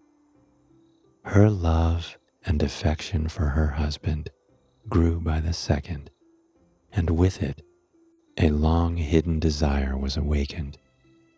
When she was a human, she had dreamt of having a cabin in the woods with a husband and children. She daydreamed about the lessons she would teach them and the long hours they would spend reading stories by the fireplace. But since she had become a vampire, that dream fell to the wayside. Vampires couldn't have children of their own, and raising a human child would be far too heartbreaking. As she gazed at her husband playing with the village children, she felt as though something clicked into place deep within her. She thought back to the glimpse of the future Ichabod showed her on Valentine's Day. She had seen them with 2 children, but how could that be possible? Little did she know, Ichabod was feeling the same way. The local children tugged at his pant legs and giggled with pure joy. He smiled up at Tessabel, just as she helped a small child unwrap a sweet. She glowed in the presence of these children in a way he'd never seen before. He thought of all the decades he had thought of having children, but quickly realized that he'd never wanted them more than at this precise moment. At the end of the day, the building fell still and quiet. Tessabel and Ichabod quietly worked around each other, their minds drifting to another life, where they had children running around their castle, causing mischief and filling their home with love. On the walk home, the two made their way up the mountain, mostly in silence. The sun set over the other side of the valley, casting an orange and pink glow across the breathtaking landscape. It seemed to catch on the mist and dangle there, hovering midair like a chandelier made of the setting sun. The birds were even louder now, as they all made their way home to their nests for the night. The deer lazily meandered through the sagebrush, deeper and deeper into the cedar forest, on their way to their new fawns. Finally, Tessabel and Ichabod arrived home. They made their way to bed and lay in the soft comforter, holding each other for quite some time. The topic that had been on both their minds all day was brought to light when Ichabod mumbled, "I want a child with you, Tessabel. I want us to be parents." Tessabel held Ichabod even tighter. She asked how they could raise children, and the answer that Ichabod gave was a welcomed surprise. Ichabod told her that there were vampire children out there in the world. There were very few, but sometimes they would pop up, needing a home. If they could find them, they could adopt them and bring them home. As soon as those words tumbled from his lips, they both knew that that would be their mission moving forward. That night, they both dreamt of what their life would soon be. They dreamt of a home full of children's laughter. They imagined winters spent sledding down the nearby hills and drinking hot chocolate by the fire. They imagined summers spent in the mist of the nearby waterfalls, teaching their children to swim. And when morning crested over the mountains surrounding their castle, they were both ready for their journey. Ichabod mapped several places around the world where they could ask local vampire clans for help. Their journey would take them to the Pacific Northwest, San Antonio de Eureka in Africa, the Faroe Islands, and China. As a child, Tessabel had never imagined she'd see so much of the world, but now it felt almost like her destiny. Ichabod and Tessabel got on the next boat that would take them to the Faroe Islands, the clan closest to them. When the islands came into view, the sweet rush of hope flooded both their bodies. As usual, the steep, mountainous islands were cloaked in a thick layer of fog. The fog seemed to happily rest on the verdant hills that went on for miles, peppered by cattle and the rocks that had been strewn across the hillside millions of years. The boat bobbed over icy waves to reach the docks, which sat in a cozy, rocky cove at the base of a small village.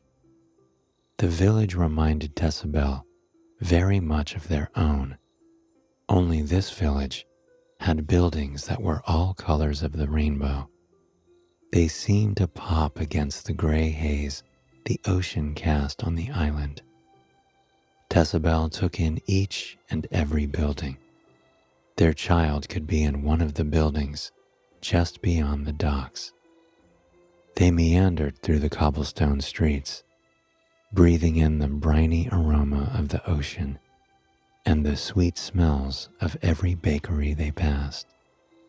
Their journey led them to a building on the far side of the island, on the edge of the cliff, overlooking more islands in the distance. The head of the clan, Cordelia, met Tessabel and Ichabod with a smile. She invited them into the great room to get out of the fog and rain. Unfortunately, she didn't have great news. Over a cup of steaming tea, she told Ichabod and Tessabel, "Our clan takes in members from Scandinavia, the UK, and most of Europe. We had children many, many years ago, but they were taken in by my beloved Alex and me. At first, they were both disappointed, but it soon filled Tessabelle with hope. How was it raising a child? She asked. Cordelia smiled as she wistfully gazed into the distance. It was, and is, the most magical thing that's ever happened to us. Our son came to us when he was about 4. When children become vampires, they don't remain the age they are turned at. They physically mature until sometime in their 20s, and then they stay that age physically forever. The news almost brought tears to Tessabelle's eyes.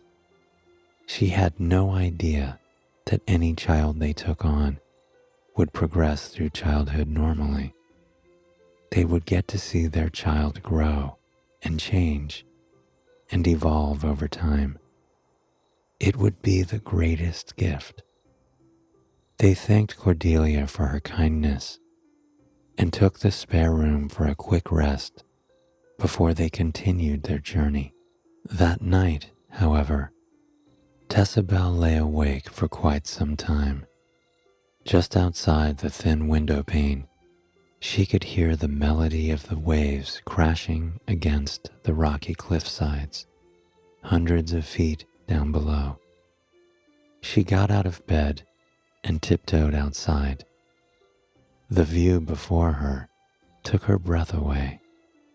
The sky, which had been cloudy all day, was now alive with millions and millions of stars.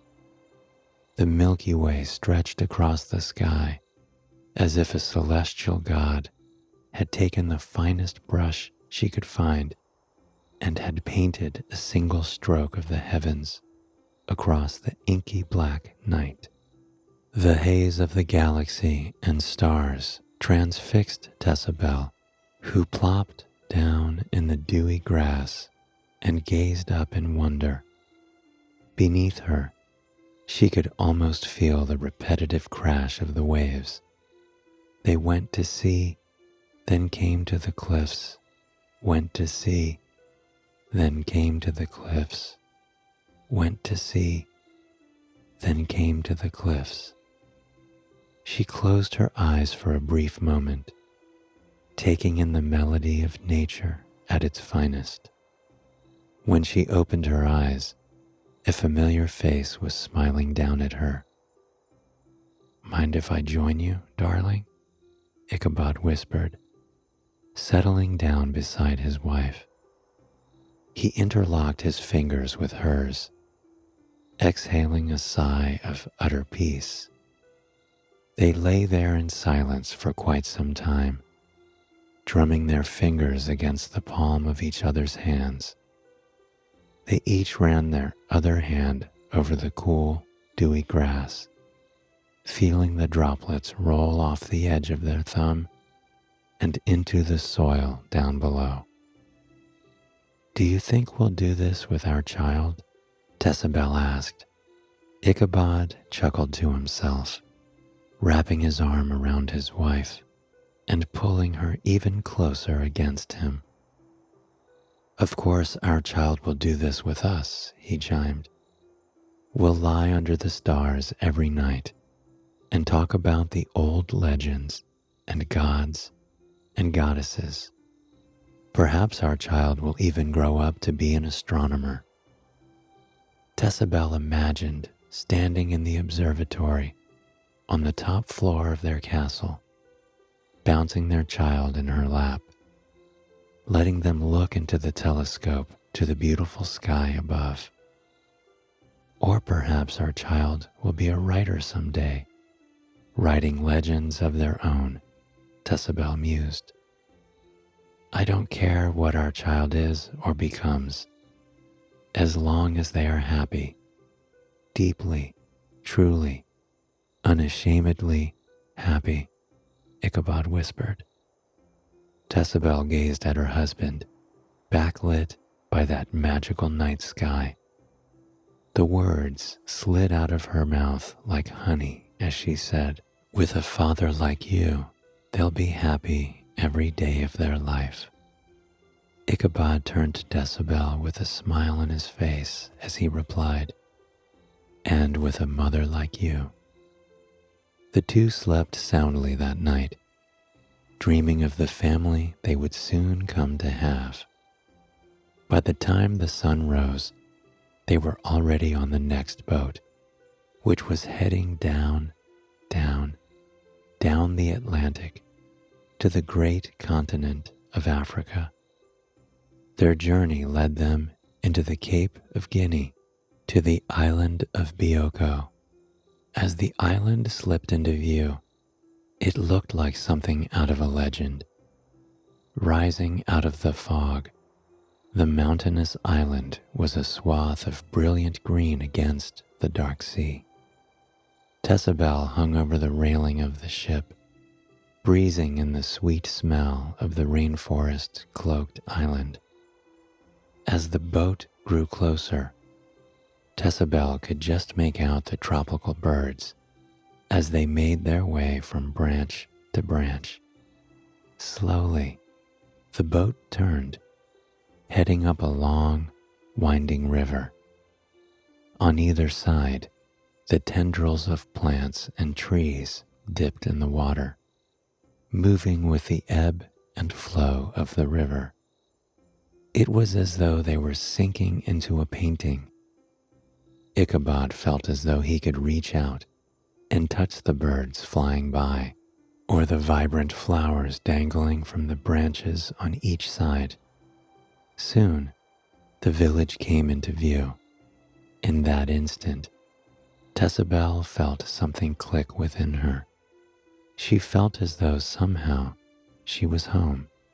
Something she had longed for had to be on these shores, just moments away. Ichabod led Decibel up the banks of the river and into the forest. In the distance, toward the peak of a small mountain, she could see the shape of a building overlooking the forest below. The building was covered in vines and flowers, which had been long fused to the stone. The fragrant smell of flowers and fresh cooked food wafted through the thick forest from the building, inviting Decibel and Ichabod closer and closer. Deo met them with a smile.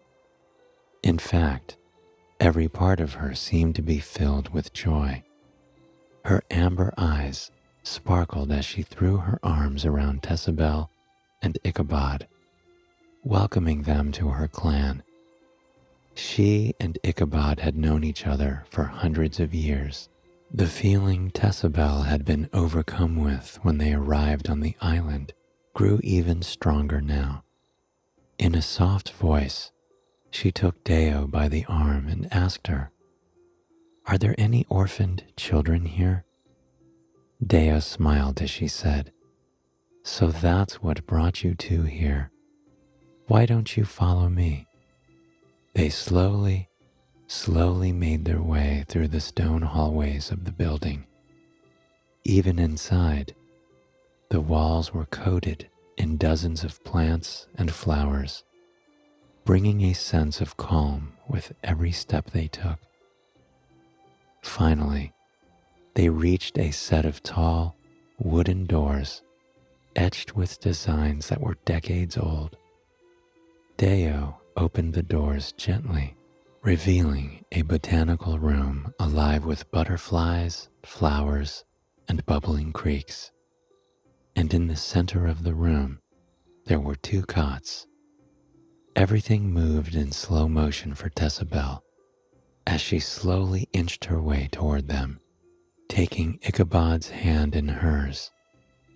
When she finally laid eyes on them, she felt a rush of love unlike any other. Two children gazed up at her with wide eyes, no more than 2 years old. On the right, a baby girl began to smile, dark brown curls bouncing against her face as she tried to pull herself closer to Decibel and Ichabod. On the left, A little baby boy gazed at them deeply, his hand reaching out for them as he cooed and muttered. Just like that, Tessabel and Ichabod were in love. Just like that, their family felt whole. They were abandoned here just a week ago. Oddly, they haven't taken to anyone yet.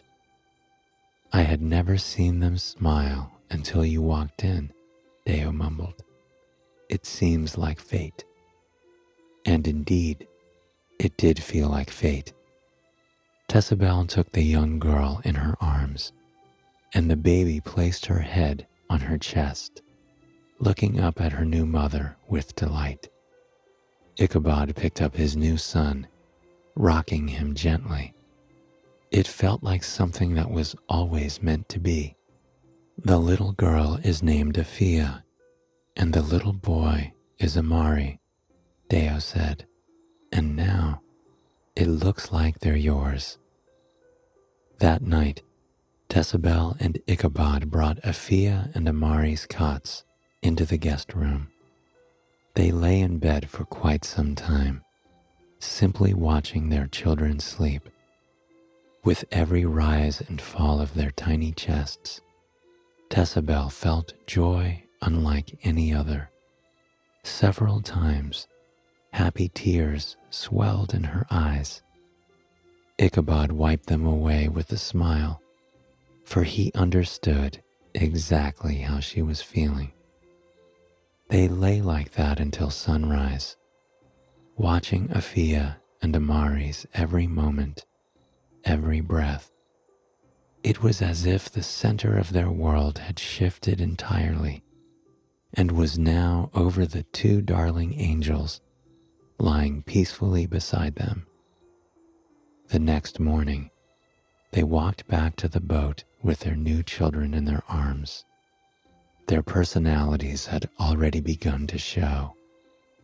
Afia was a child in awe of the world, her gaze locked on every passing bird, person, and plant. Amari, on the other hand, had his gaze locked entirely on his new parents. As the boat began to leave the harbor, Deo waved goodbye from the shoreline. She had told Tessabel how happy she was to see Ichabod become a family man. She could remember conversations she had with him 100, 200, even 300 years ago, where he would muse about his dreams for a wife and family one day, when the time was right. And now, the time was right.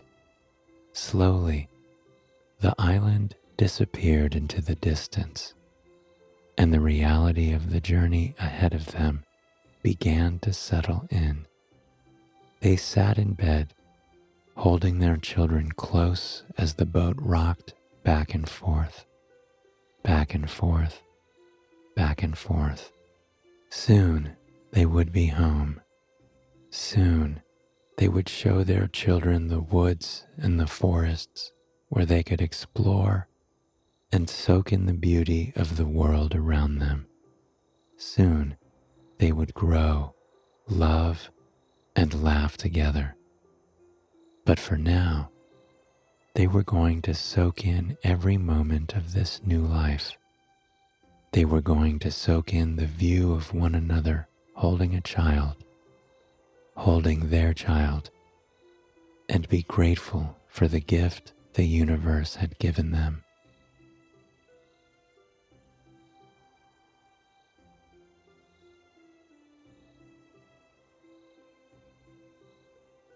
Tessabel awakened before the sun even crested over the mountain peak just outside her window.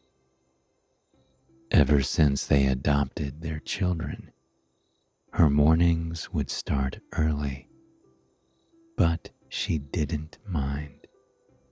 In fact, she loved it. She loved starting her morning when the world was still quiet and calm. She would tiptoe out of bed, then plant a gentle kiss on Ichabod's cheek. Every morning, he would smile as he made his way through whatever dream he was having. Most mornings, Tessabel would step out onto their balcony with a cup of steaming hot tea and watch as the landscape stirred to life around her. But this morning, she had something else in mind. It was the first day of spring, and not only that, but it was the 3rd anniversary of Afia's and Amari's adoption, and that in itself called for a celebration. So, she meandered down over the stairs after peeking into the children's bedroom to make sure they were still asleep. And then she stepped out into the forest. By then, the first rays of light had crested over the mountain peak.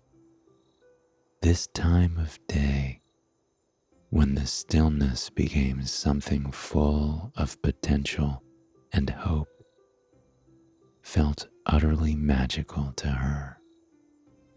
She loved watching as the shadows swayed and transformed on the forest floor, turning into a mosaic of colors, oranges and pinks and reds and purples, each hue more stunning than the last. Of course, a sunny morning like this called for a parasol, but Tessabel didn't mind. The land around their castle stretched for miles and miles and miles, and she didn't need to worry about catching strange looks from the townsfolk.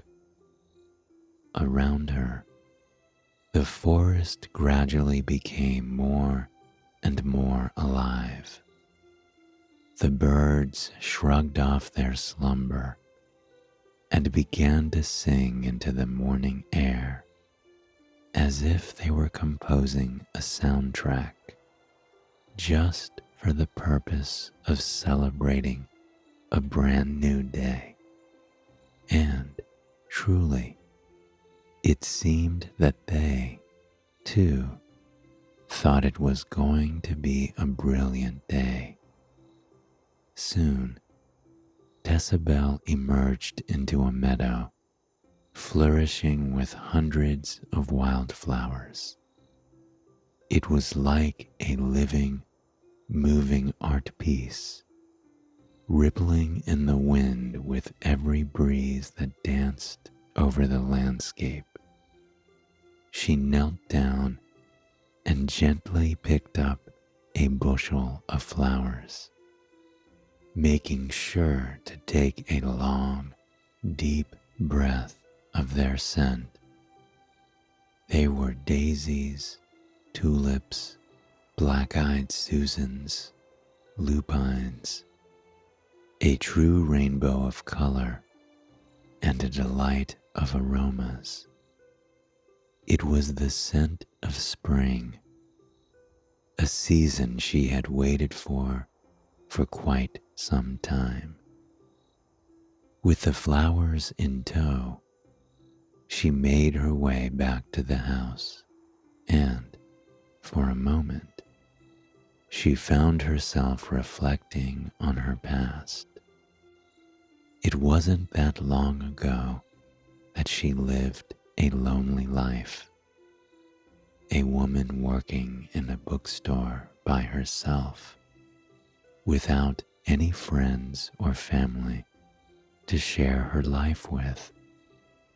And now she had all this: a loving husband that she wouldn't trade for the world, two brilliant, beautiful, intelligent children who made her smile every single day.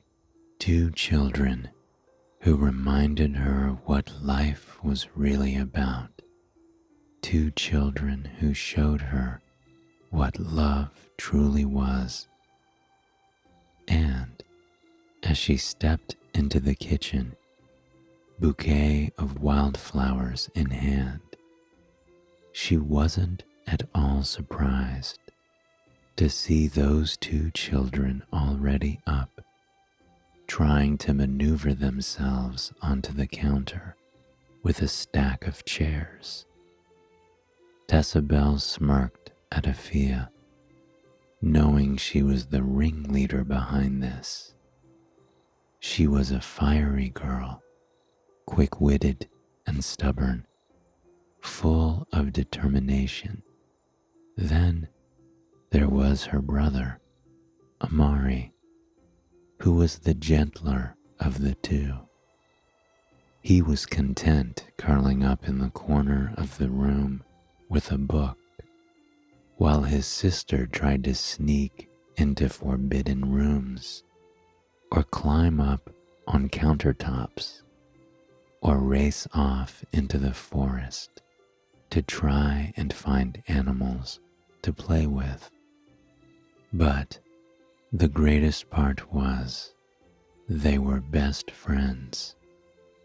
Different at their cores, they were completely connected by one thing: their love for one another. At night, Tessabel would often find the two inside a blanket fort in their room, telling each other stories and laughing when they were supposed to be asleep. Sometimes Tessabel would shut this down, but most of the time she and Ichabod would sit by the door. Being a vampire came with a lot of advantages, one of them being their incredible hearing. They would sit with their backs against the dark, wine-colored floral wallpaper and listen to their children tell stories to one another. Often, they would hold hands and laugh as they indulged in the brilliant fantasy lands their children could weave in the way they spoke to one another. And every once in a while, they would lock eyes. There was a spark there, the kind of spark only two parents can share, when you really take in for a moment how your life had gotten to this point together, how you've imagined to raise two children with one another, how they're able to whisper stories under the covers of their blanket fort to each other. This journey had made Ichabod fall even more in love with Tessabel. So, when he came downstairs that morning and saw Tessabel dancing in the kitchen with Afia and Amari as they stood on the countertops, he had to take a second to catch his breath.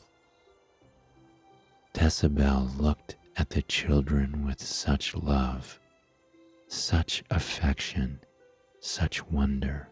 He often found himself unable to peel his eyes away from her, desperate to take in every sparkle in her eye, every word she spoke, every movement she made. This morning was one such morning.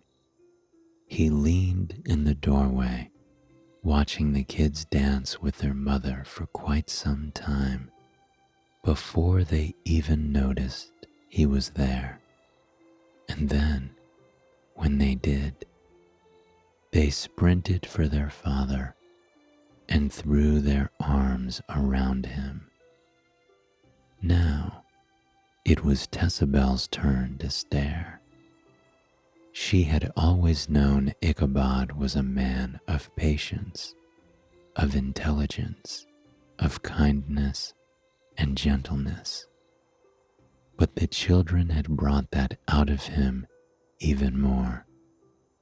He was so soft with them, so vulnerable, so loving, able to connect with them on a level that was just incredible to watch. Tessabel often felt like her heart was going to burst when she simply looked at Ichabod and the children. Once the dancing was over, Tessabel caught a glimpse of the landscape just outside the window. The sunny morning was short-lived, and now the landscape was gray and mysterious with rainfall. The kids noticed this too, and they immediately scrambled to put their coats on. Ichabod tiptoed behind Tessabel and draped a soft wool shawl over her shoulders, pressing a gentle kiss against her cheek as he did so. "It appears we're going out this morning," he whispered. "It appears so," she replied, taking a second to slide a raincoat over Ichabod's burgundy shirt. This was one of their favorite parts of parenthood, walking outdoors with the kids, observing them as they became absorbed with the wonder of the landscape around them. They weren't attending traditional school yet, but they were learning more and more every single day. And Tessabel and Ichabod were watching it unfold before their very eyes. The forest was entirely different from the one Tessabel had journeyed into just an hour or so before. The forest was stirred awake by those first few rays of sun, but now it was stirring to life in an entirely different way. As the rain traveled down, down, down, down from the slate-gray clouds, hovering just overhead, the landscape welcomed each droplet with gratitude. The misty air filled with an earthy, homey aroma, the kind of aroma that promises that something beautiful is just around the corner, the kind of aroma that urges you to slow down as you press on, to take pride in the journey you are on, and to allow each and every step of that journey to soothe you. While the kids meandered through the forest, leaping in puddles as they went, Tessabel and Ichabod hung back a little bit, watching them as they went. As always, the couple intertwined their fingers, welcoming the warm touch of one another's skin.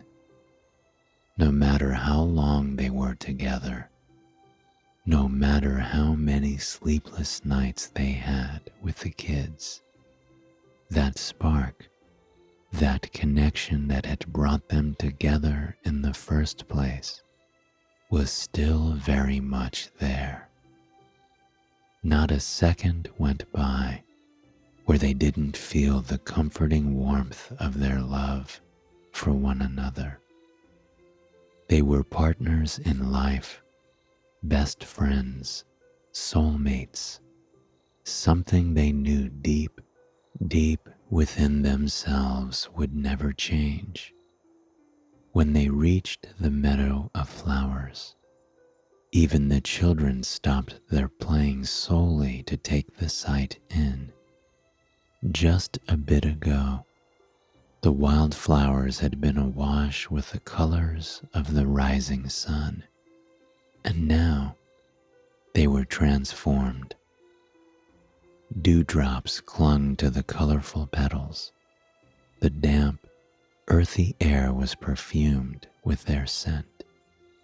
The sweetness of the daisies and tulips, the magical aroma of the lupines, the scent and the sight invited them to stay a while, to just enjoy one another's company on this beautifully rainy spring day. So that's exactly what they did. Tessabel and Ichabod sat down at one end of the meadow underneath the long, flowing tendrils of a willow tree.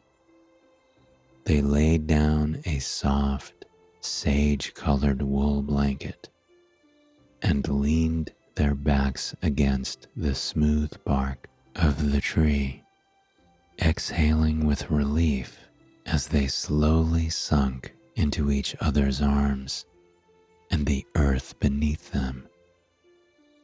From their cozy shelter, they could see the children as they ran and played and laughed in the meadow.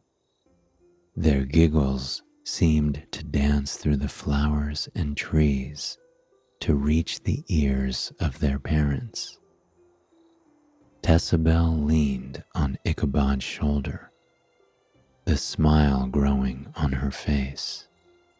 She placed her hand on his chest, relishing the warmth and the comfort it brought her, and he too was comforted by her touch. With his arm wrapped around Tessabel, he felt completely at peace. In moments like this one, sometimes his mind would drift back to what his life used to be. He thought about the hundreds of years spent alone, hundreds of years where he was wandering the countryside, too afraid to lay down roots anywhere, too afraid to let himself get close to the people around him. Every night, he would sleep in a place that didn't feel like home. He ate every meal by himself. Every time he rested in the shelter of a willow tree was filled with sorrow, one where he was left wondering if he would ever be able to escape his life of solitude. There were so many sleepless nights spent wondering what his purpose was, spent wondering what kind of impact he could ever have on the world. And now, sitting in the field of wildflowers in the springtime, he truly realized what his purpose was and what impact he wanted to have. He wanted to give those beautiful children, his beautiful children, the kind of life that he never had. He wanted to raise them to be moral, to be intelligent, to be compassionate. He wanted them to have so many incredible childhood memories that it would be very hard to narrow down their favorite. "I think we should come here every rainy spring day," he said to Tessabel. Tessabel smiled at her husband, the familiar warmth of admiration surging through her. "I think that's a brilliant idea," she replied. "The children are having a marvelous time." Not wanting the children's memory to simply be of their parents sitting against a tree. Ichabod gently grabbed Tezebel's hand and wandered out into the meadow with her, skipping and hopping towards the children. They glowed at the sight of their parents, delighted to have them join. For the rest of that peaceful rainy day, the family picked wildflowers and lazily meandered through the nearby forest, carrying their freshly picked bouquets. The children sang songs, and Tezebel and Ichabod taught their children about the surrounding forest. They talked about the balance of nature, how, in spring, everything blossoms and the world comes alive once more. It was perhaps the most beautiful day they have ever shared together, and that night, as Tezebel and Ichabod tucked their tired children into bed, reading a sweet bedtime story to them, they both knew that even better days were to come. And on every rainy day that spring, the family would drop whatever they were doing and travel out into the woods, picking wildflowers and having picnics underneath the branches of that breathtaking willow tree. Somehow, every single day seemed more beautiful than the last, and soon, before they knew it, spring faded into the heat of summer. With the spring wildflowers long gone, they needed a new activity to share with their children, a new activity to shape who they would be for the rest of their lives. And Tezebel had just the thing. The storms of summer are vastly different from those of spring. The rain against their skin in the springtime was cool and revitalizing, a rain that helped nourish the earth and stir the world to life. But the rain of summer was something entirely different. The air of the summer storms that swirled overhead was thick and warm. It was lazy, inviting you to just relax and watch the landscape change before your eyes. Things were slower in summer. The gray rain clouds slunk across the sky like honey, slow and sweet and heavy. Often, Tezebel and the children would gather underneath the awning of their castle as they waited from the storm to begin its journey across the landscape. They would watch the shadows sweep over the mountain peak and trees, bringing with it that sense of calm and peace that can only be found on a warm, rainy summer afternoon. And then, when the rain finally began to fall from the sky, Ichabod and Tezebel would gaze at their children and watch as their faces lit up with delight and wonder. Tezebel and Ichabod would take the kids by the hand and lead them deep into the forest, further and further through the rain. Along the way, the kids would giggle and tell stories as they leapt and danced across the moss-coated ground, ducking around the trees while they played. They would crest the hill on the south side of the property, just beyond a grove of birch trees, and they'd emerge before the lake, It was a small lake, completely hidden from the rest of the world, their own private escape. Tessabel and Ichabod had worked hard to build a dock over the water so they could swim with ease, and on nearly every rainy summer day, that's exactly what they would do. As the downpour cooled the air, a mist would rise up and up and up and up off the water, giving the entire lake a magical feel. Against the cool air, the lake felt like warm bath water.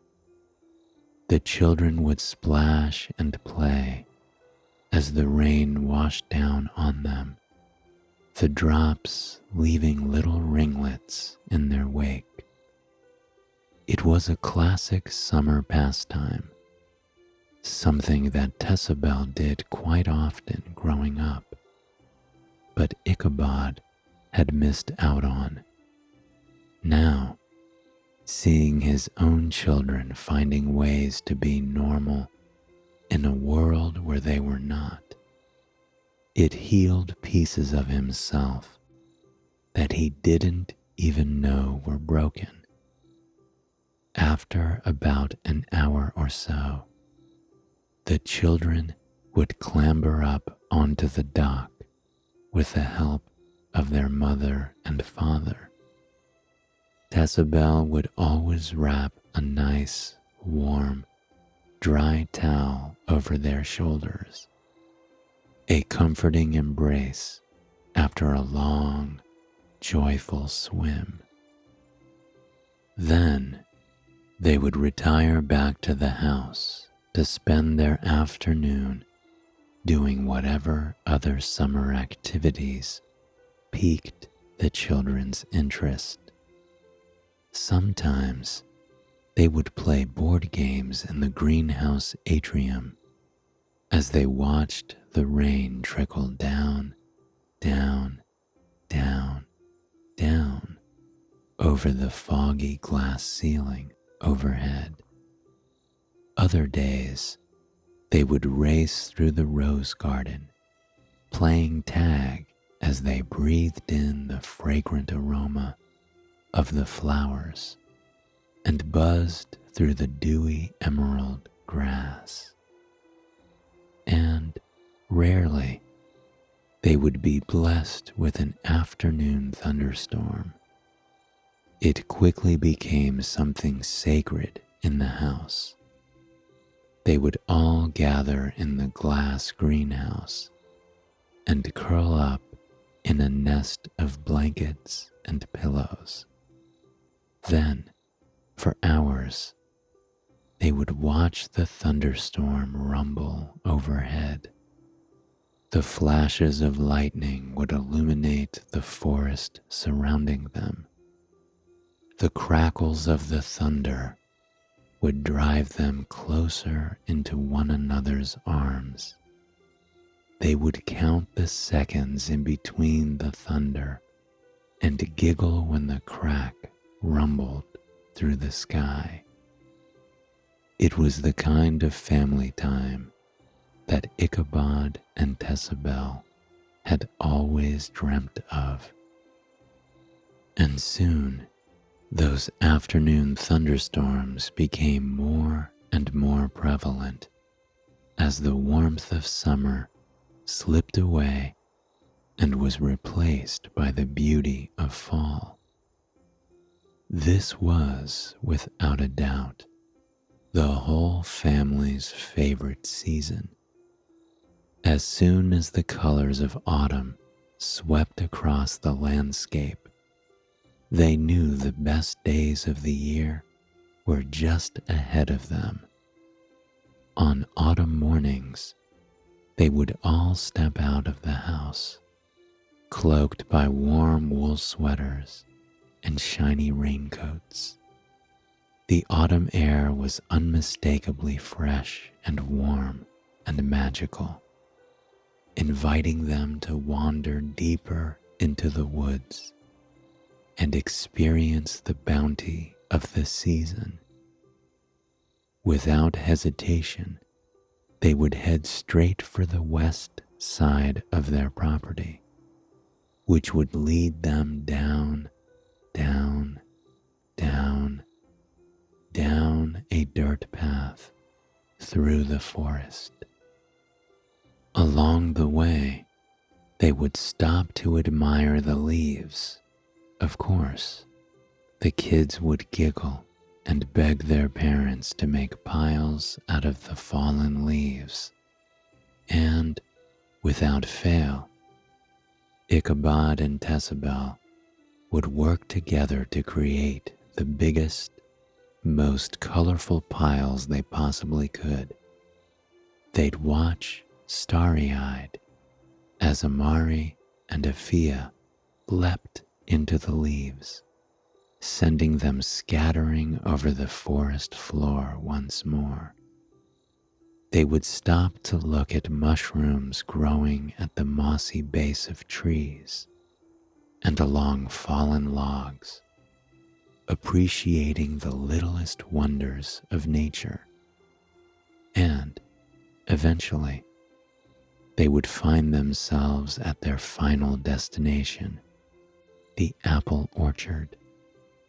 The old apple trees stretched across the landscape for as far as the eye could see, their gnarled branches reaching all directions in the cloudy sky.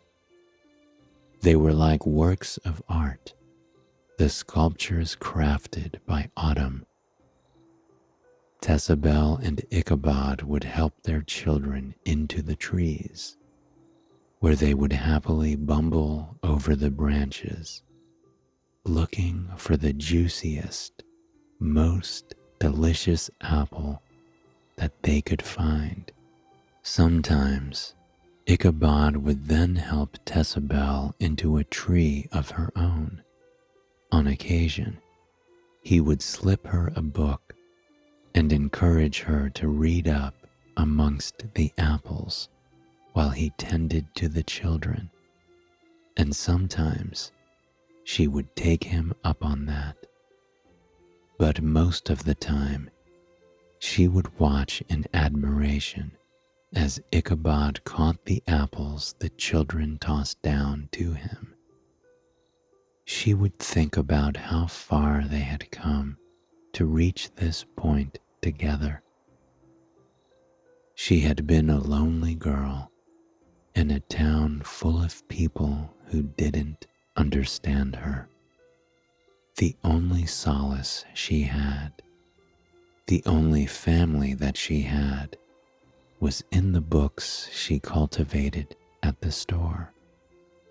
She thought she would be alone forever, thought she would never discover love, until that fateful day when Ichabod came around. Now, she had a family. She had eternal life, eternal love. She not only got to share a brilliant, unconditional love with her husband, but she got to share it with their children as well. The thought of Ichabod wandering through his life alone pulled at her heartstrings, especially when she saw how much kindness he contributed to the lives of others around him. Once they had piled their wicker baskets full of ripe, juicy apples, they would begin the winding journey through the woods back to their home. Tessabel would swing the basket as she mused on all the different things they could make with their bounty, and when they got home, she would make a different one with the kids and Ichabod every time. Baked apples, apple pie, apple crumble, apple cobbler, all delicious cinnamony treats that they would then bring down and give out for free at the bookstore where Tessabel used to work. The townspeople loved this time of year for that very reason. They got to delight in the creations of this family, the family that had once been so misunderstood. And when all was said and done, Tessabel couldn't help but notice that the children slept a little sounder on the cool autumn nights. She and Ichabod would tuck them in after reading them a sweet bedtime story. They would kiss their foreheads, and before the door was even closed, the children would be off, wandering through their dreams.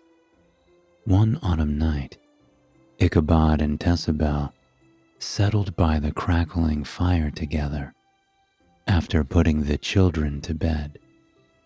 For quite some time, they sat in silence. Ichabod slid his hand over Tessabel's, holding her tight with a smile laced on his lips. As they watched the flames before them shimmer and dance, they curled up with one another, breathing a sigh of comfort and relief. They knew that more beautiful days were ahead of them. And then, of course, the enchanted winter days would soon arrive, urging them to step out into the world of white and wander under snow-coated pines, where they would sled down the hills in the backyard and watch their children giggle as they lobbed snowballs through the air and made tiny snow angels. There would be days curled up by the fire with the kids, reading books and singing songs. There would be beautiful days where their children were perfect angels, and there would be challenging days where they were not. But those days didn't scare Ichabod or Tessabel, because no matter what they went through, no matter what challenges arose or long days were to be had, they had each other. They had their family. That night, Ichabod fell asleep first, and for a few minutes, Tessabel wondered what he was dreaming about. She hoped he was dreaming about snowy days in the forest with his kids, or warm, rainy summer days by the lake. She hoped that he was happy and at peace wherever his dreams were taking him. It wasn't long after that her eyes began to grow heavy. She reached out slightly, pulling Ichabod just a bit closer against her body so she could embrace the warmth of his skin and the comfort that his touch brought. And soon she was drifting asleep too, destined for dreams of springtime and meadows of wildflowers, and days picking apples in the colorful apple orchards with her darling family. I hope you have enjoyed this sleep story, and it has brought you a night of peaceful, restful sleep. Please join me again tomorrow for another sleep story. Until then, sweet dreams.